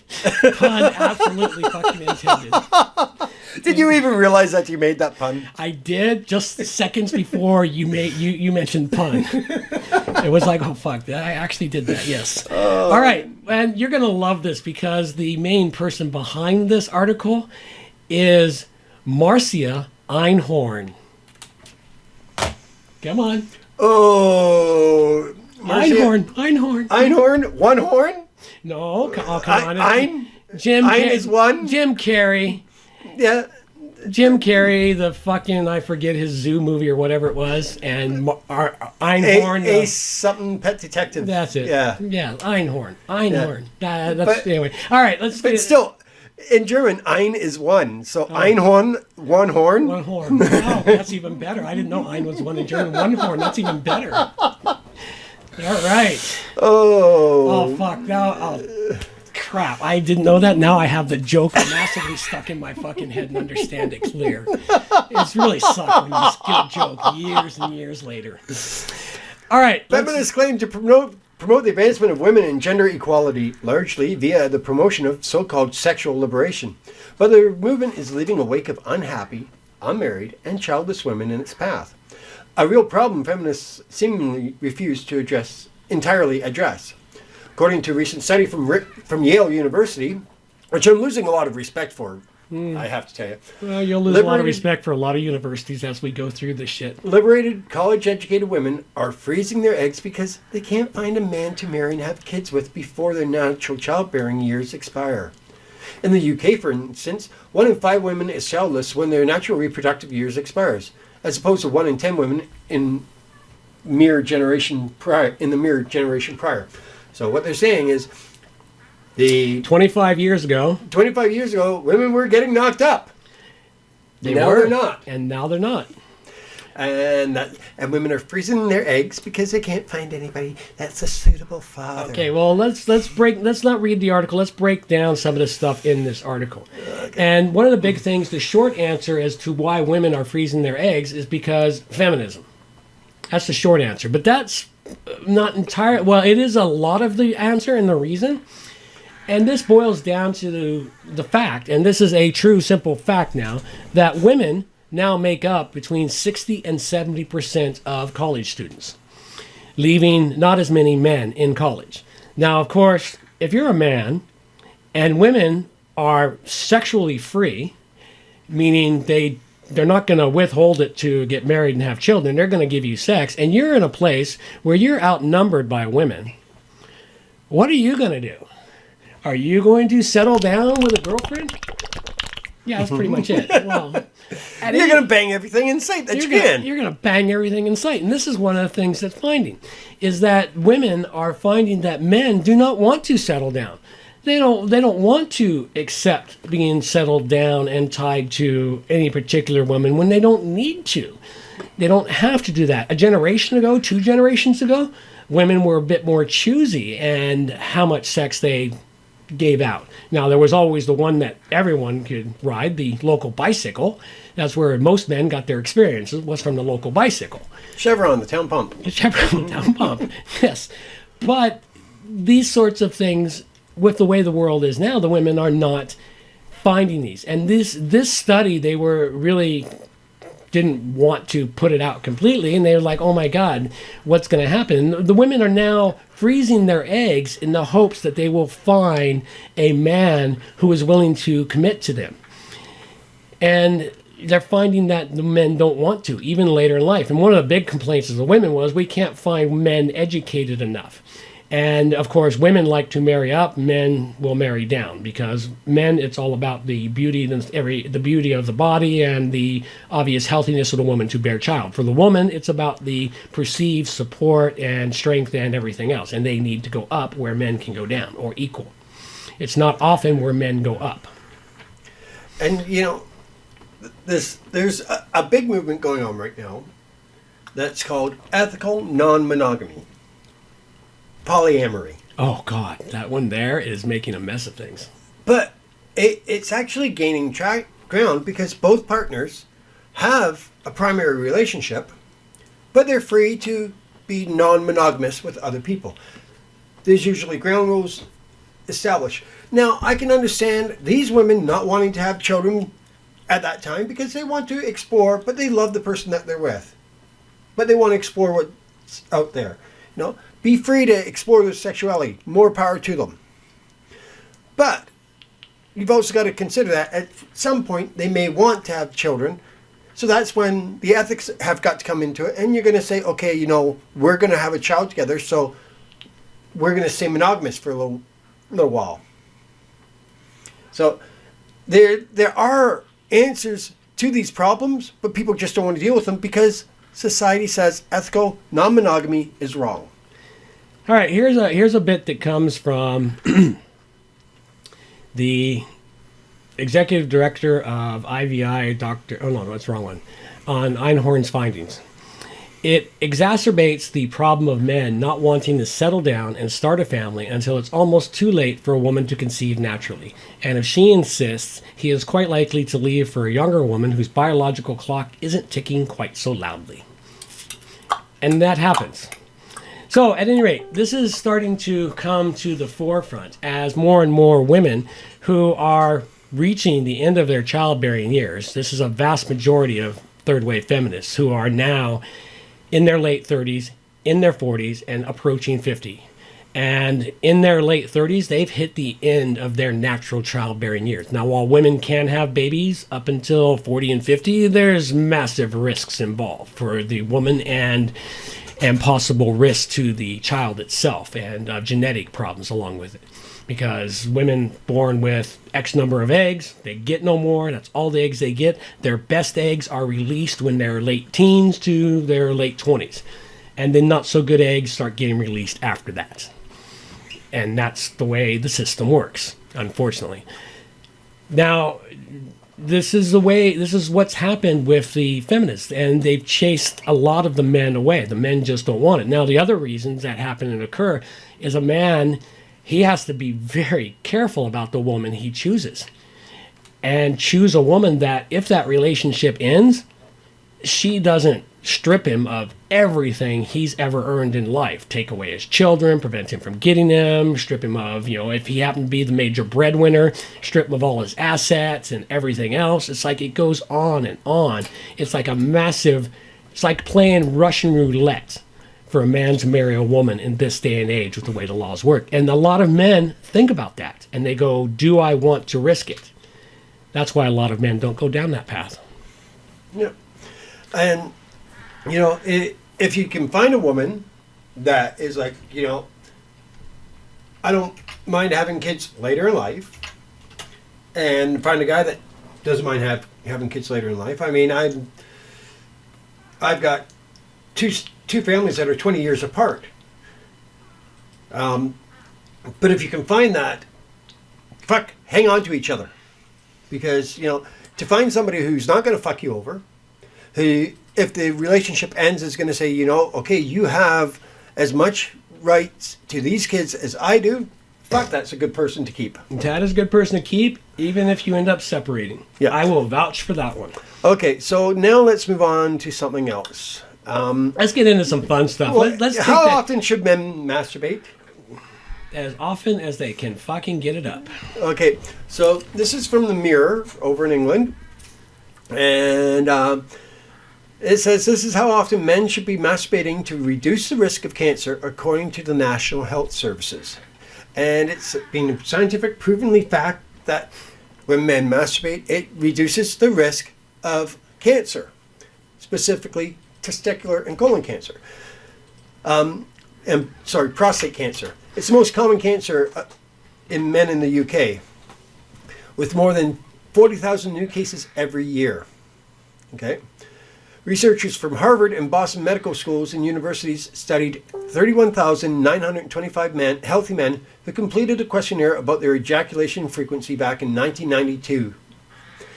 The men who were aged from 20 to 29 and 40 to 49 were monitored until 2010, and during that time, 3,839 of them were diagnosed with prostate cancer. Masturbation will not make you go blind. Masturbation will not make you have hairy knuckles. Masturbation is good for you. Masturbate, to quote Woody Allen. To quote Woody Allen, don't knock masturbation. It's sex with someone you love. Now, what's funny is this article has made its rounds across the internet in numerous other forums over the last week.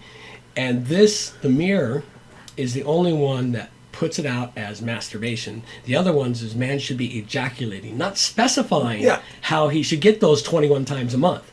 Now, granted, it's probably going to be more masturbation than not, unless he happens to be with a very busy nympho. They found a cure for nymphomania? Wedding cake. Yeah. So, the findings that were published in the Journal of European Urology compare that 21 timers with men who ejaculate just 4 to 7 times every 4 weeks. 4 to 7 times every 4 weeks. Let that sink in. That's maybe 1 time a week. Yep. Now, I don't know about you, but most men I know who admit to jerking off, 95% of men jerk off. The other 5% are liars. That's pretty much it. You jerk off at least twice a week. I don't know, man. I don't discuss my personal habits. So, well, no. You might be discussing yours, but I don't discuss my personal habits. I do research. I'm not as dumb as everyone thinks I am. But, okay. Good to keep proving them wrong. All right, let's move on. Hang on. The researchers found that the risk of prostate cancer in men in those age groups was significantly reduced if they ejaculated at least 21 times a month. That means daily masturbation, virtually so. Yeah. Maybe, you take a week off when Aunt Flo's visiting, or maybe that's when you're doing it the most, when Aunt Flo visits the wife. But still, ejaculation, and, you put this to most women, and they go, oh, you're just making an excuse to have sex. No, I'm just telling you, I'm doing it because it feels good. And, it's proven that the more you ejaculate, the less chance of prostate cancer you have. And there's been a recent study that says men who masturbate live longer than men who don't. And if that's the case, I'm never fucking gonna die. There you go. All right, let's go on to something fun. You had this link here from a guy who does reviews on Amazon as George Takei.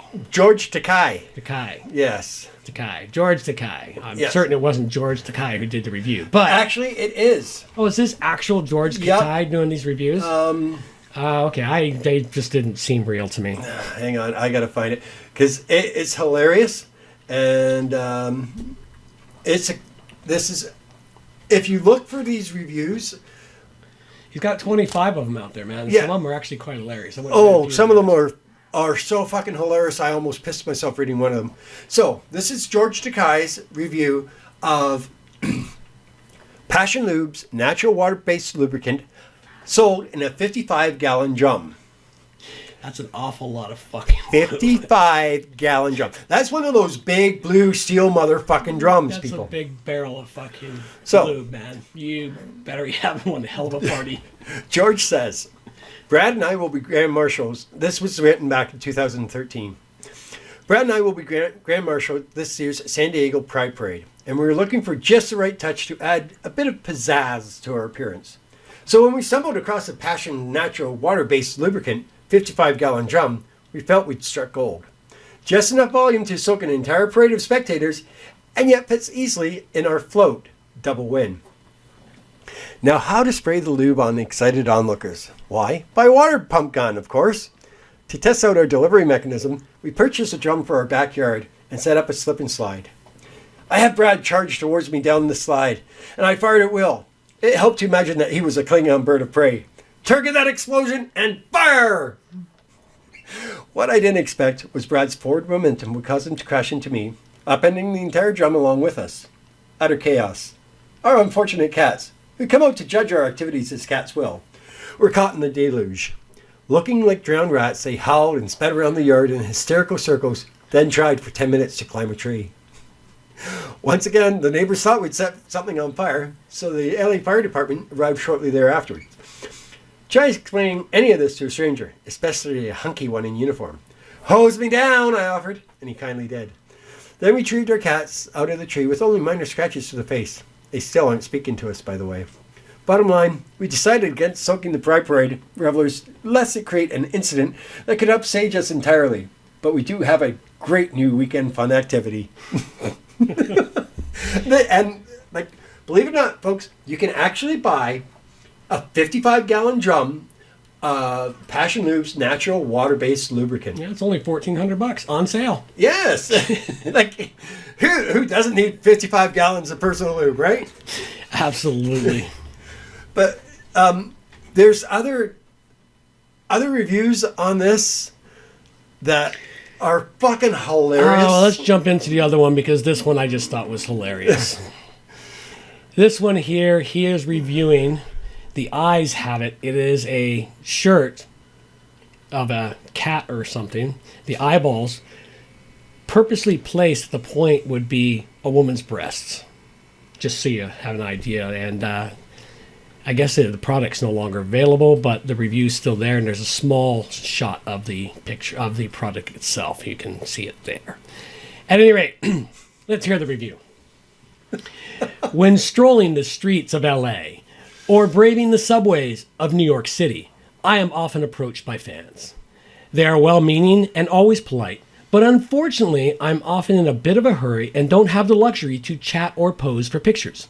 For a time, I wore oversized sunglasses, but people often mistook me for Yoko Ono, or more lately, Psy, which only led to a more awkward request to cross my arms and pretend I was riding a pony.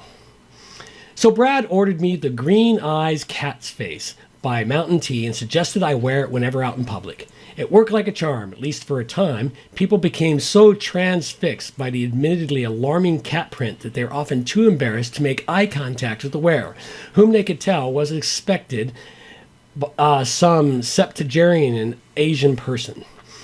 My favorite response after a particularly long stare was a quip, "Hey buddy, eyes up here."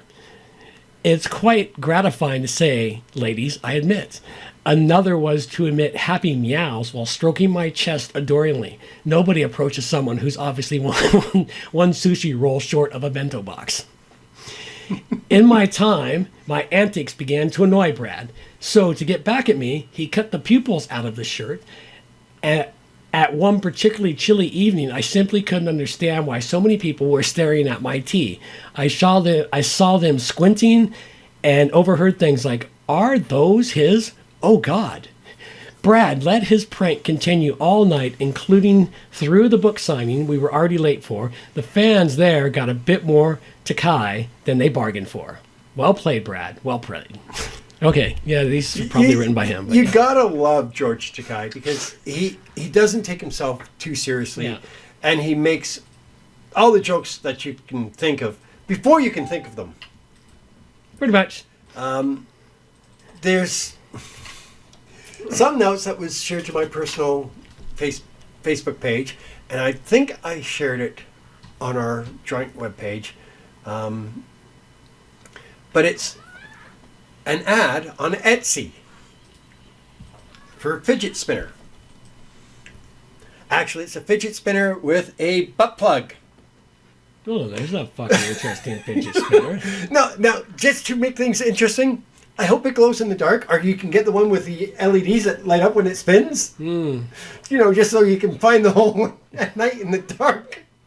But somebody is actually, they're selling it for $46.67 Canadian. And you can even get a medium one for $60 Canadian. They even sell a large seal butt plug with a fidget spinner. When I saw this, Glow Yourself is selling these, and when I saw this, I fucking howled with laughter. You know, this is the perfect gift for the man that has everything. Absolutely. Can you see it on our page, or should I just share it again? You're going to share it. I can't find it. Okay, I will definitely share this again. I'll do that right now, and you can have a look at it because it's fucking hilarious. And a friend of mine shared it with me, and she is hilarious herself. So, No, the rule is, folks, just don't take yourself too seriously. yeah. What? Okay. Someone just shared something to me, and I'm just like, what the fuck? Anyways, but yeah. This is a scam. This is a scam. Put a link to that up on the website, will you? Put a link to what? The butt plug fidget spinner. Did you put it up there? Yep. So let's see if I can find it now, because Facebook's a little slow sometimes. Yeah. At loading things. But George Takai also reviews a UFO detector. There we go. Let's see what else. Fresh whole rabbits. 1 stainless steel anal focus toy, random color, ADHD fidget spinner. ADHD bondage focus. You know, I just... All right. Hey, it's stainless steel butt plug. And- All right. Glow fuck yourself. So it's a glow in the dark one. No, that's the user's name is Glowfuck Yourself. Oh, I thought it would be. But just imagining somebody using that, I mean, wouldn't it not get caught up on the butt cheeks? Depends on how far you shove that thing in, I guess, and how big the butt cheeks are. If any of you out there have tried this, please write a review and send it to us, because I'm dying to know. Only $46.67 Canadian. Order Yeah. now. Okay, so while we're on the comic, It's on Etsy. God, is there nothing you can't get on Etsy? there's nothing you can't get on Etsy. As the joke says, I'm going to sell my kids up on eBay. No, you put them up on Etsy. After all, you did make them. So let's move on to another link that I found and posted. This is from broadly.com. Broadly.vice. fart.com. You're going to have to send me a link, dude, unless I've got I did. The why fart sometimes gets trapped Oh, in your God. vagina. Oh, jeez, yeah, that's Apparently, this is a problem. Or as one Redditor puts it, sometimes when I fart, it rolls up through my labia. Is this normal? The human body, and I'm reading directly from the page here.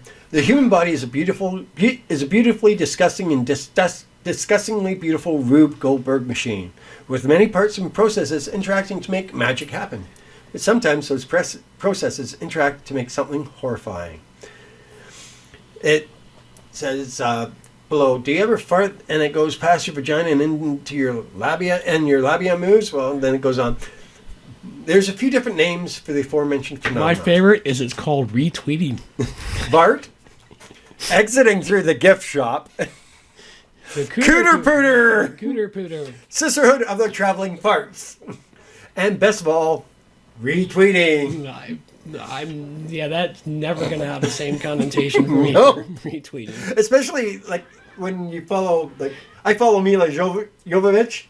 Mila Jovovich retweeted.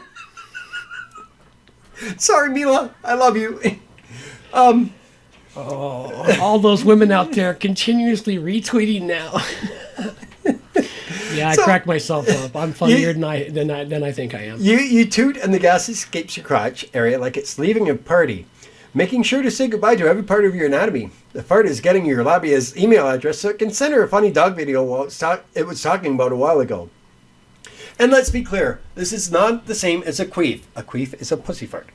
A queef is when air becomes trapped in the vaginal canal and then is released, usually with a fart-like noise. But what comes out of the vag is just air. Air that was maybe fucked into you, but air nonetheless. This is flatulence. Gases created in the act of digestion, taking an unusual route of egress through the rest of you. Also, it may stay trapped only to leave the vulva area with a little with each step you take to get away from it, adds Redditor. Now you're probably asking yourself, if this happens to me, am I a bad person? And the answer is, of course, yes. It's shameful and wrong to even have a body, let alone one with a vagina. Add to that the fact of farting, which is supposed to be the sole purview of penis-sized bodies, and you've basically created a monster akin to Godzilla. Anything a woman does a classical Greek statue can't do is disgusting. Fart, have body hair, or vote. So it goes on. The women of Reddit seem to be the only ones strong enough to speak these evils' names. The thread which originated this discussion has 556 comments, most of which can be summed up as, oh my god, me too. There are also at least 2 other times this has been brought up on Reddit. So if a fart is a crime, there are an awful lot of guilty parties out there. And it goes on and tells about how it happens and blah, blah, blah, blah, blah. But exiting through the gift shop. Exiting through the gift shop. Cooter Pooter. All right, we do have to hit one more spot before we wrap this show. Oh, okay. What's that? We need to touch on social justice warriors a little bit, and in particular, a little bit about some of the things that are happening on college campuses. Are we going to touch on the flat Earth people as well? Not tonight. Not We're tonight? gonna just stick with us, folks. In coming episodes, we're going to go down the deep, dark rabbit hole that is the Flat Earth Society, the people who believe we live on a flat fucking planet, with a glass dome over us. By the way, we have a dome over us protecting us, and the sun spins around inside that dome. One of the big problems they're coming up with right now is they're trying to figure out how to explain the upcoming. I want to say equinox, the upcoming blocking out of the fucking sun. Eclipse, thank you. The upcoming eclipse. They're trying to figure out how to explain the eclipse in a flat Earth viewed world because of the way the sun and moon work in their world. Okay, then. So we're going to have fun with that one. We're going to deal with that one coming up. No. It's all smoke and mirrors. Doug Henning is doing it. Yeah. All right. So what we've got here, we're going to play this 6-minute clip here about leftist college students and how language and violence, and this is the rise of the social justice world, how it is happening on college campuses today. Now, this is coming from C-SPAN at a Senate hearing in the States. Which okay? one? What's this entitled? It's entitled I don't know if I've got the link there for you. Oh, okay. Let me send that link over for you, but it's a YouTube video, so Okay. it doesn't. Well, don't worry about it then. Okay, so we're going to play this up. Okay, off we go. Many college students today think about language differently than we do. We distinguish things that you say from the things that you do. For many college students today that I work with, they don't make that distinction. They see language and violence as the same thing. If they hear an idea that they disagree with, they will often respond with, "You are doing violence to me and my community." They say, well, if you say things that are offensive or hateful, then my use of violence is just violence to defend myself against other violence. Okay, we got more. Our first invitee here is Representative Manweller. Thank you, Mr. Chairman. Representative Matt Manweller from the 13th Legislative District, although I suspect that you have invited me to testify today more in my capacity as a college professor for the last 19 years. Over the past few years, we've seen an uncomfortable increase in the amount of violence on college campuses, probably more so than at any other time since the Vietnam War. Incidents at Middlebury, Yale, Berkeley, the University of Washington, and of course, Evergreen. These events have led many professors and students to ask, why has this happened? What has changed in the last few years to lead to the increase in violence? And what are causing these increased incidences? So one, I don't believe that the students are learning this behavior in high schools. I haven't seen anything to suggest or indicate that high school teachers are teaching that violence is an acceptable response to ideas that one disagrees with. I'm friends with many high school teachers. My wife is a teacher. I still visit many high school classrooms, so I don't think they're coming to colleges with this attitude. And if that's the case, then we need to assume that this is something that they may be learning while at the university or the college environment, and I think that should concern us. Two, many college students today think about language differently than we do or we did. We all remember the childhood phrase, I'm sure, sticks and stones will break my bones, but names will never hurt me. This was our generation and many generations before us, the ability to distinguish between verbal disagreement and physical disagreement, right? And it's the notion that we distinguish things that you say from the things that you do. And generally the attitude is we don't punish you for the things that you say, but we will punish you for physical violence. For many college students today that I work with, they don't make that distinction the way we used to. They see language and violence as the same thing. If they hear an idea that they disagree with, they will often respond with, "You are doing violence to me and my community." If there is a speaker that they disagree with that comes to campus, they will say, "You are making it unsafe for me to be here." They see verbal assaults in some of the same light that we see physical assaults. And I think it's important for your discussion today because it may explain why you're seeing an increase in violence on college campuses. In the past, it was never acceptable to use violence against a speaker that you disagreed with. But if you see speech as violence, then of course the use of violence to combat violence becomes more justified.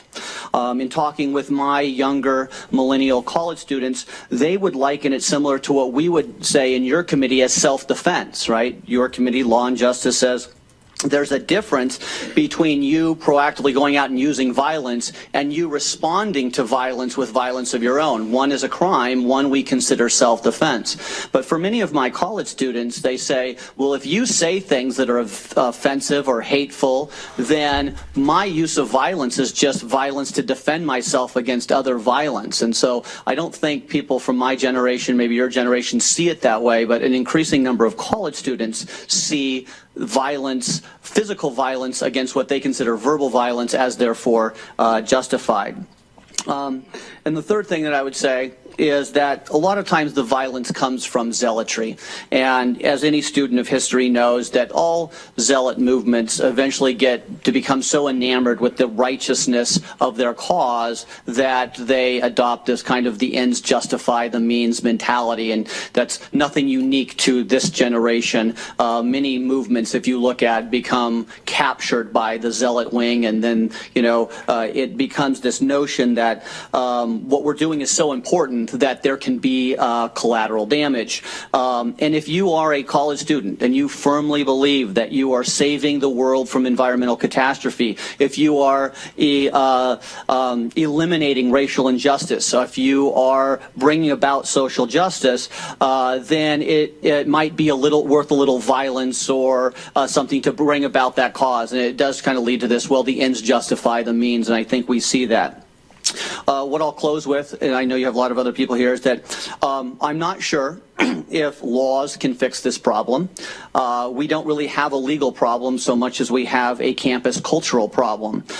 It's already illegal to throw a brick at the head of a speaker that you disagree with. It's already illegal to break the arm of a professor that brought a speaker to campus that you disagreed with. It's already illegal to burn buildings because you disagree with a speaker. And so I'm not sure if additional laws will change what we're seeing on campus. But what I think we can do is focus on creating incentives for administrators to alter the culture on campuses so that the environment is truly a place where we do tolerance. And when I use the word tolerance, I mean the word in a tough sense. It's easy to advocate for tolerance if it means that you should only say things that I agree with. But true tough tolerance means that you have to listen to people that you disagree with. And we're not necessarily seeing that. And it's not just Evergreen, Senator Patton. There are lots of universities where we're having this problem. So I appreciate the fact that you've held this hearing today. All right. That man put it very, very well, I think, as to what's happening on societies. Now, of course, this one comes about because you remember the discussion we had about Evergreen College? Yep. They're in the process of currently being defunded by the Washington legislative over the events that they did, over their massive racist events. Fortunately, it has been recognized how racist it was for all the students of color to insist that any person of white should not be on campus for that day. Okay? And it still astounds me. Oh, I know. It astounds me, and it astounds me how fucking badly the president of that college capitulated to the demands of those students. But because it's a public university, it gets public money. And shortly after that event, a petition was started with the legislator to defund them. Make them a private college. Let's see how well they do if they go private.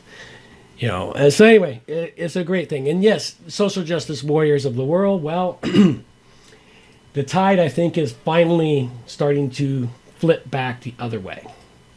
After all the issues that they've occurred in the last several years, people are finally starting to go, I'm not putting up with that bullshit. It's fucking ridiculous, like, it's getting to the point that if you're a white male in your 50s, people automatically assume that you're racist, you're sexist, you're misogynist, and that you're just fucking trash. But there's two other things I wanted to cover on our list tonight. And the first one. Here's another great piece on social justice warriors. Okay. Well, you do that, and I'll bring up these other two links while you're doing that. Okay, here's one here. It's from Misandry Today.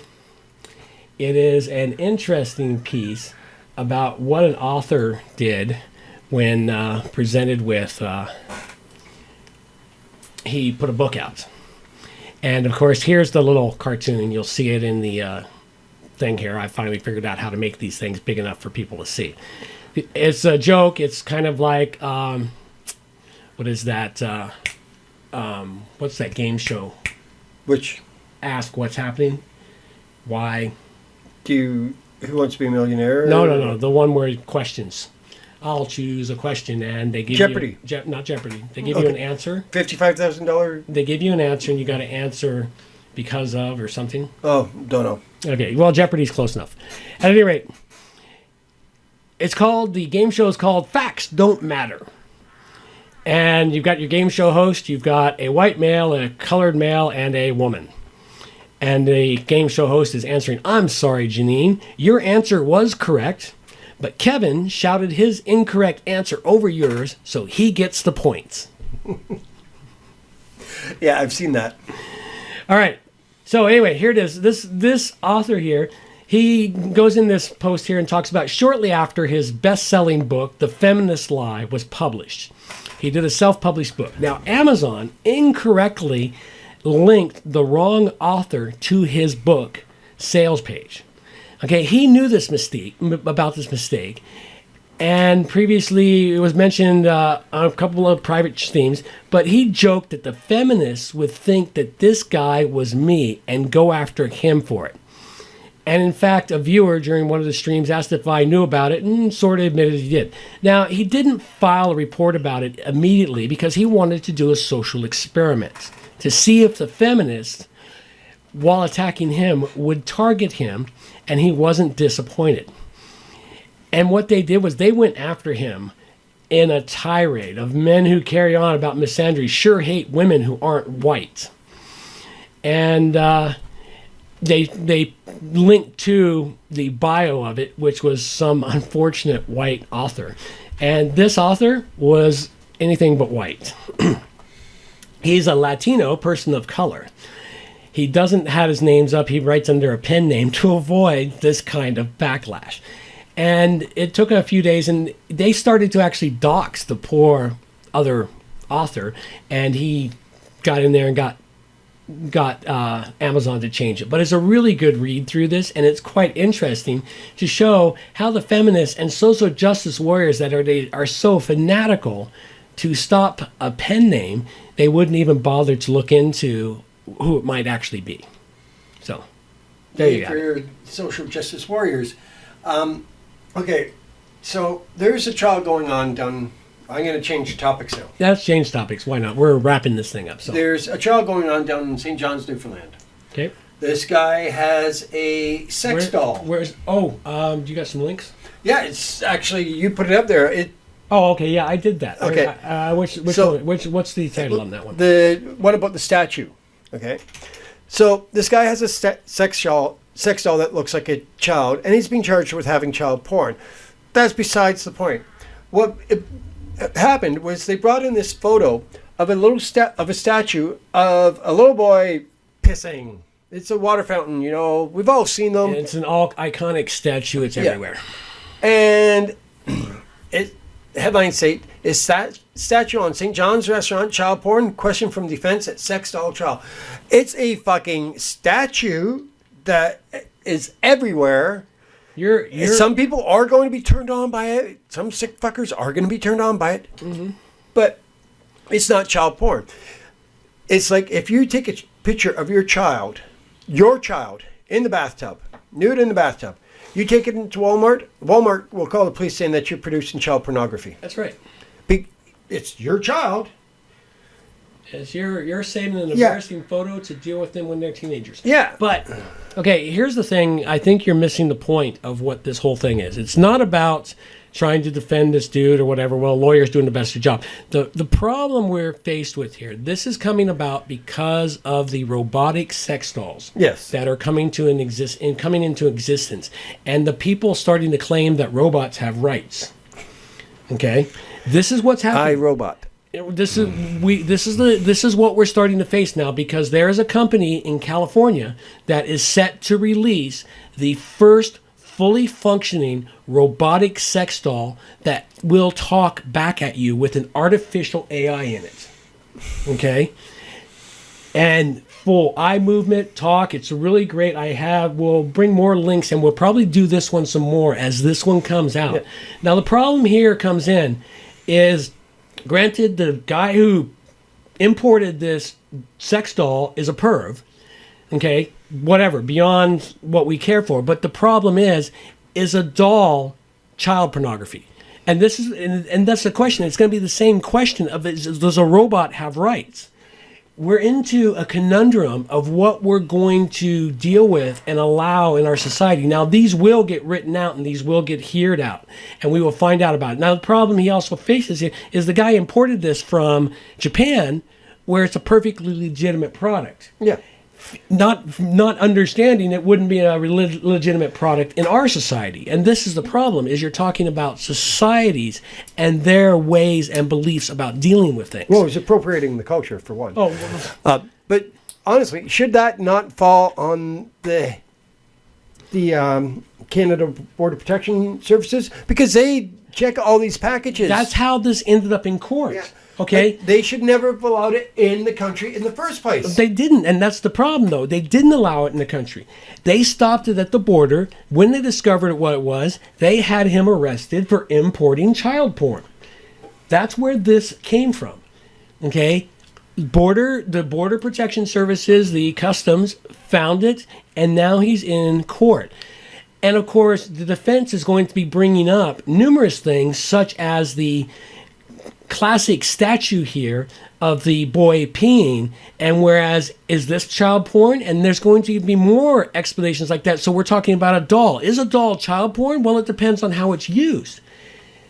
And this is the problem they're facing. And there's a lot of nuances in here that's not black and white. Nothing in this is black and white. So this is a very nuanced situation, and it's going to be watch very closely with this one. This one's going to need to be watched very closely. As this lawyer says, it comes down to content and how it's viewed.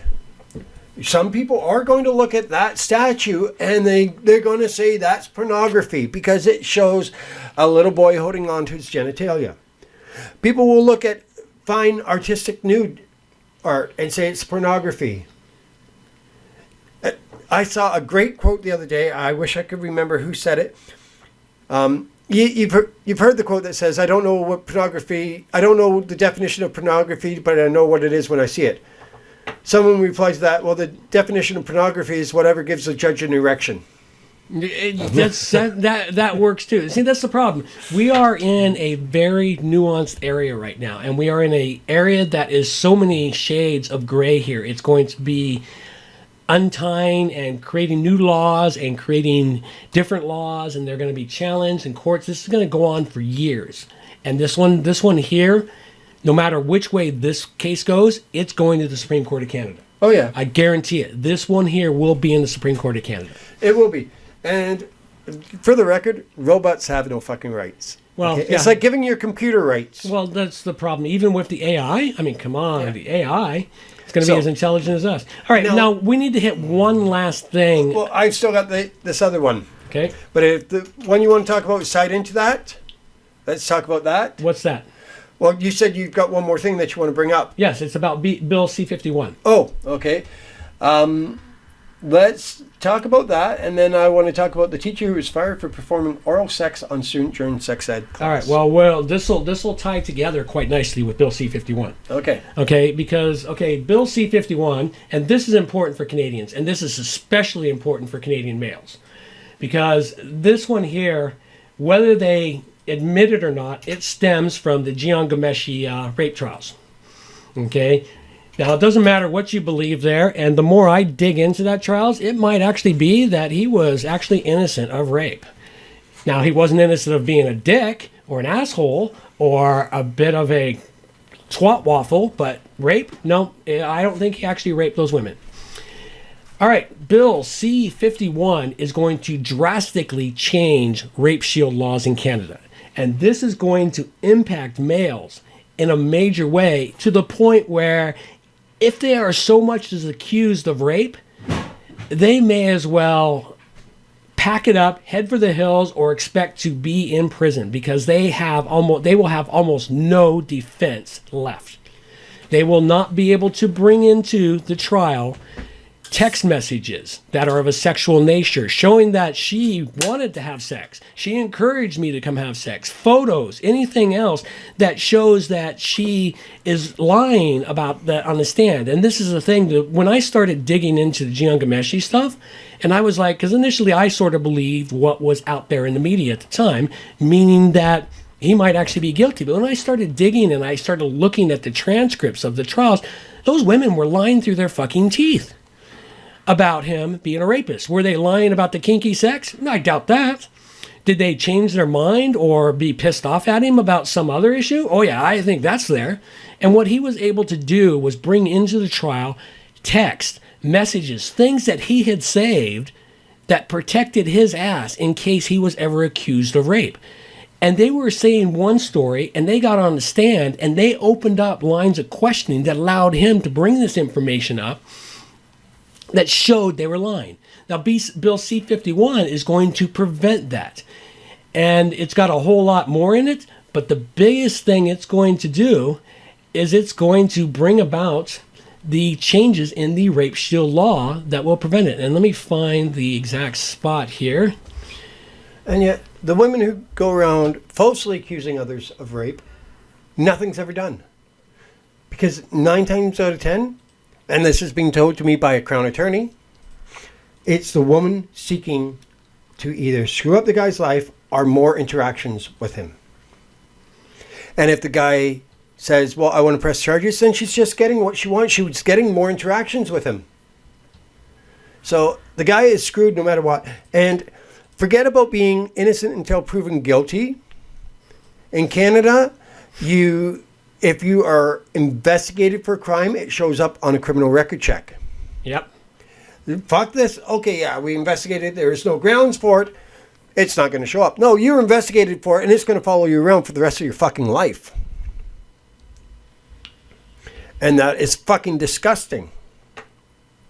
Because guy or girl who falsely accuses another of sexual assault, I mean, rape is got to be one of the most horrific crimes that there is out there.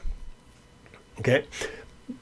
Next to that is falsely accusing somebody of doing that to you. Because not only does it fuck that person's life up, it invalidates all the people who actually have a real case of sexual assault. Oh, absolutely. It makes it harder for those It makes people. it harder for the ones that have a real case. Yeah, I mean, it's hard enough for somebody to come forward and say, I was raped and I want the person prosecuted, without the fact that there's so many cases of, and unfortunately it's women being vindictive, saying, he raped me, I want him sent to jail.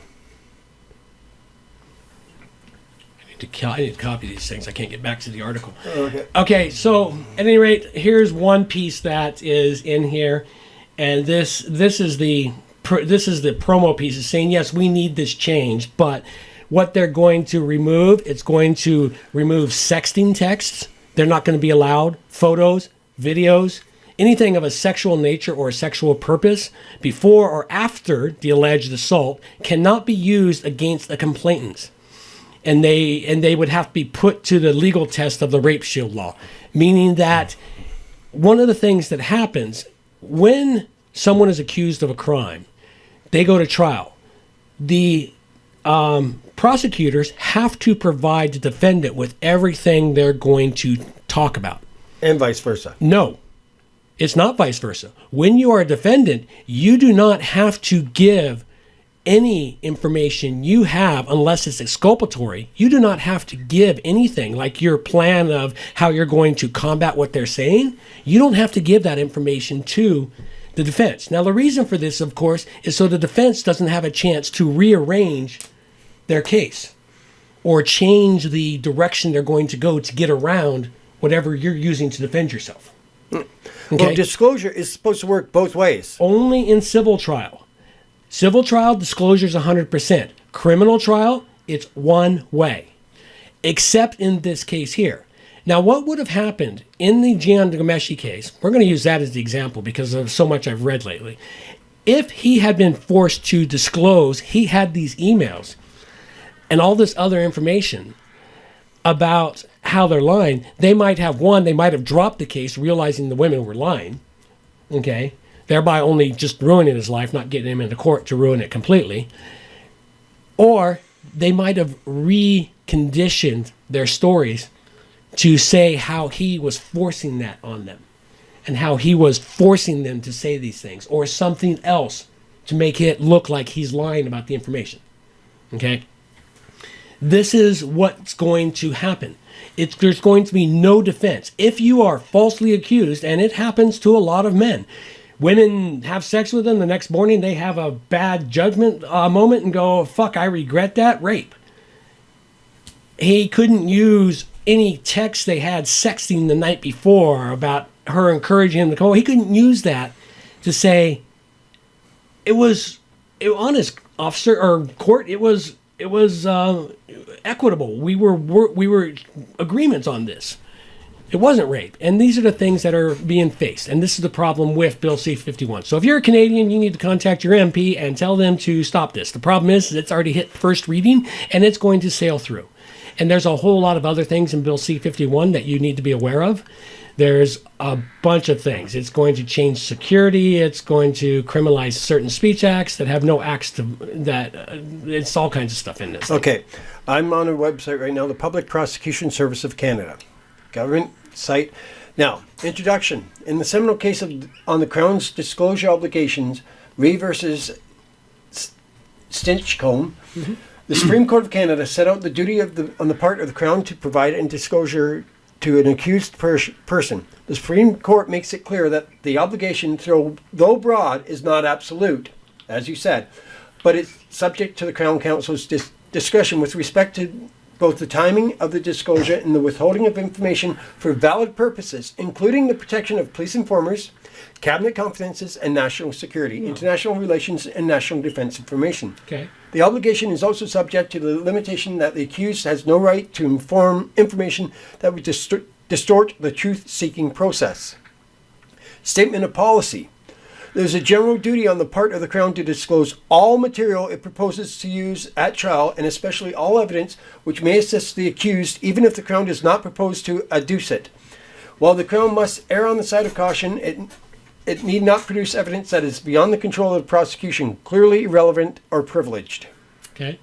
So those are the ways that they get around it. No, but it's privileged information. No, you didn't. But you're trying to disprove what I just told you, in that the Crown has to disclose, but the defendant does not have to disclose. Okay, and you just read it right out. The Crown has to disclose. Now they have limitations. Yes, that's a given. There are certain limitations to what they have to disclose, but they have to disclose, and they have to disclose what they're going to be using. What they're going to be using in trial. There might be stuff that they're not going to use in trial. They don't have to disclose. If they use it in trial, they had to disclose it beforehand. But the defendant does not have to disclose what he's going to use in trial. That is the key. I'm looking that up. You'll go through it, but you will not find the defendant has to disclose unless it's a civil trial. Civil trials are completely different. Both sides have to disclose 100%. Any civil trial. And civil and criminal courts are two different animals.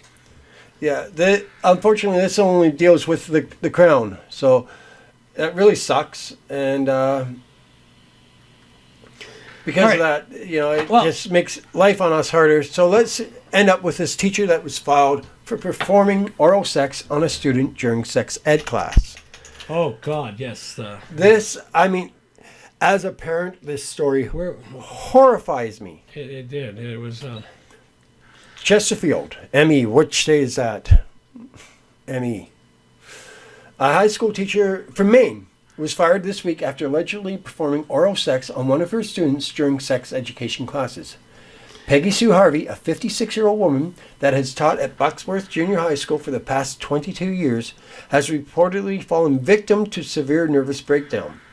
Scared students called 911 during sex education class when their teachers started performing oral sex on a 12-year-old student in front of all his classmates. That is fucking disgusting. But you know what the worst part about this story is? Yeah. Guess who they made out to be the victim? The teacher. That's right. Yeah. It's like the teacher's the victim? Seriously? Yeah. This is how you write the story? She's the goddamn victim? I don't care that she had a fucking mental breakdown. She's still not the fucking victim.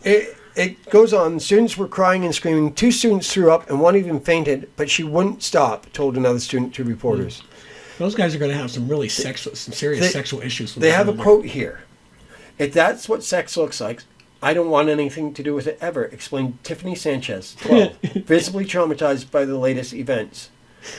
Yeah, well, you see the picture of the teacher there. Yeah. That would fucking kind of explain them. The teacher started to suffer from important psychological issues last October. And she's obviously a feminist, judging by the fucking purple hair. Pink She hair. found her husband of 26 years in bed with her own 79-year-old mother. Oh, God.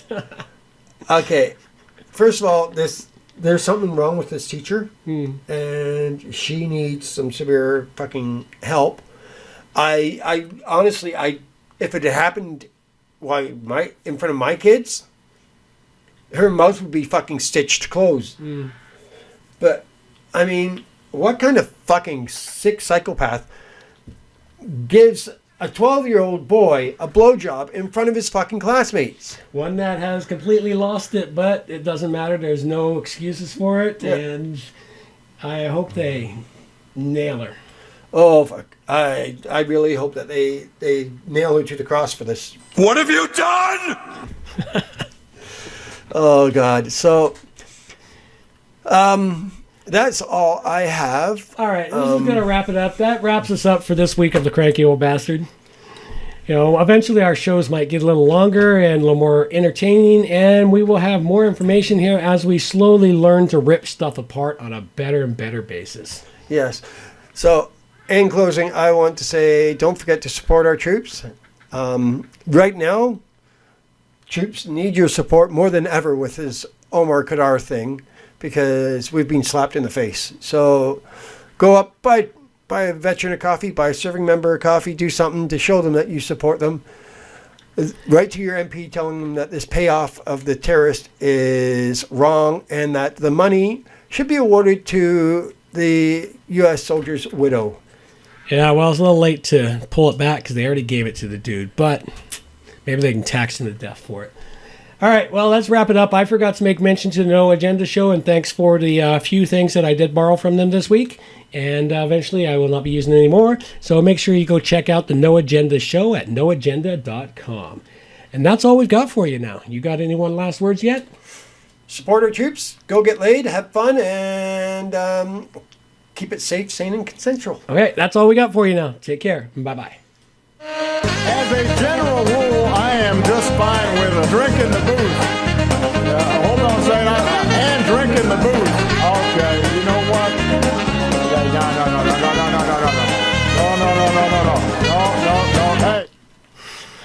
Hey.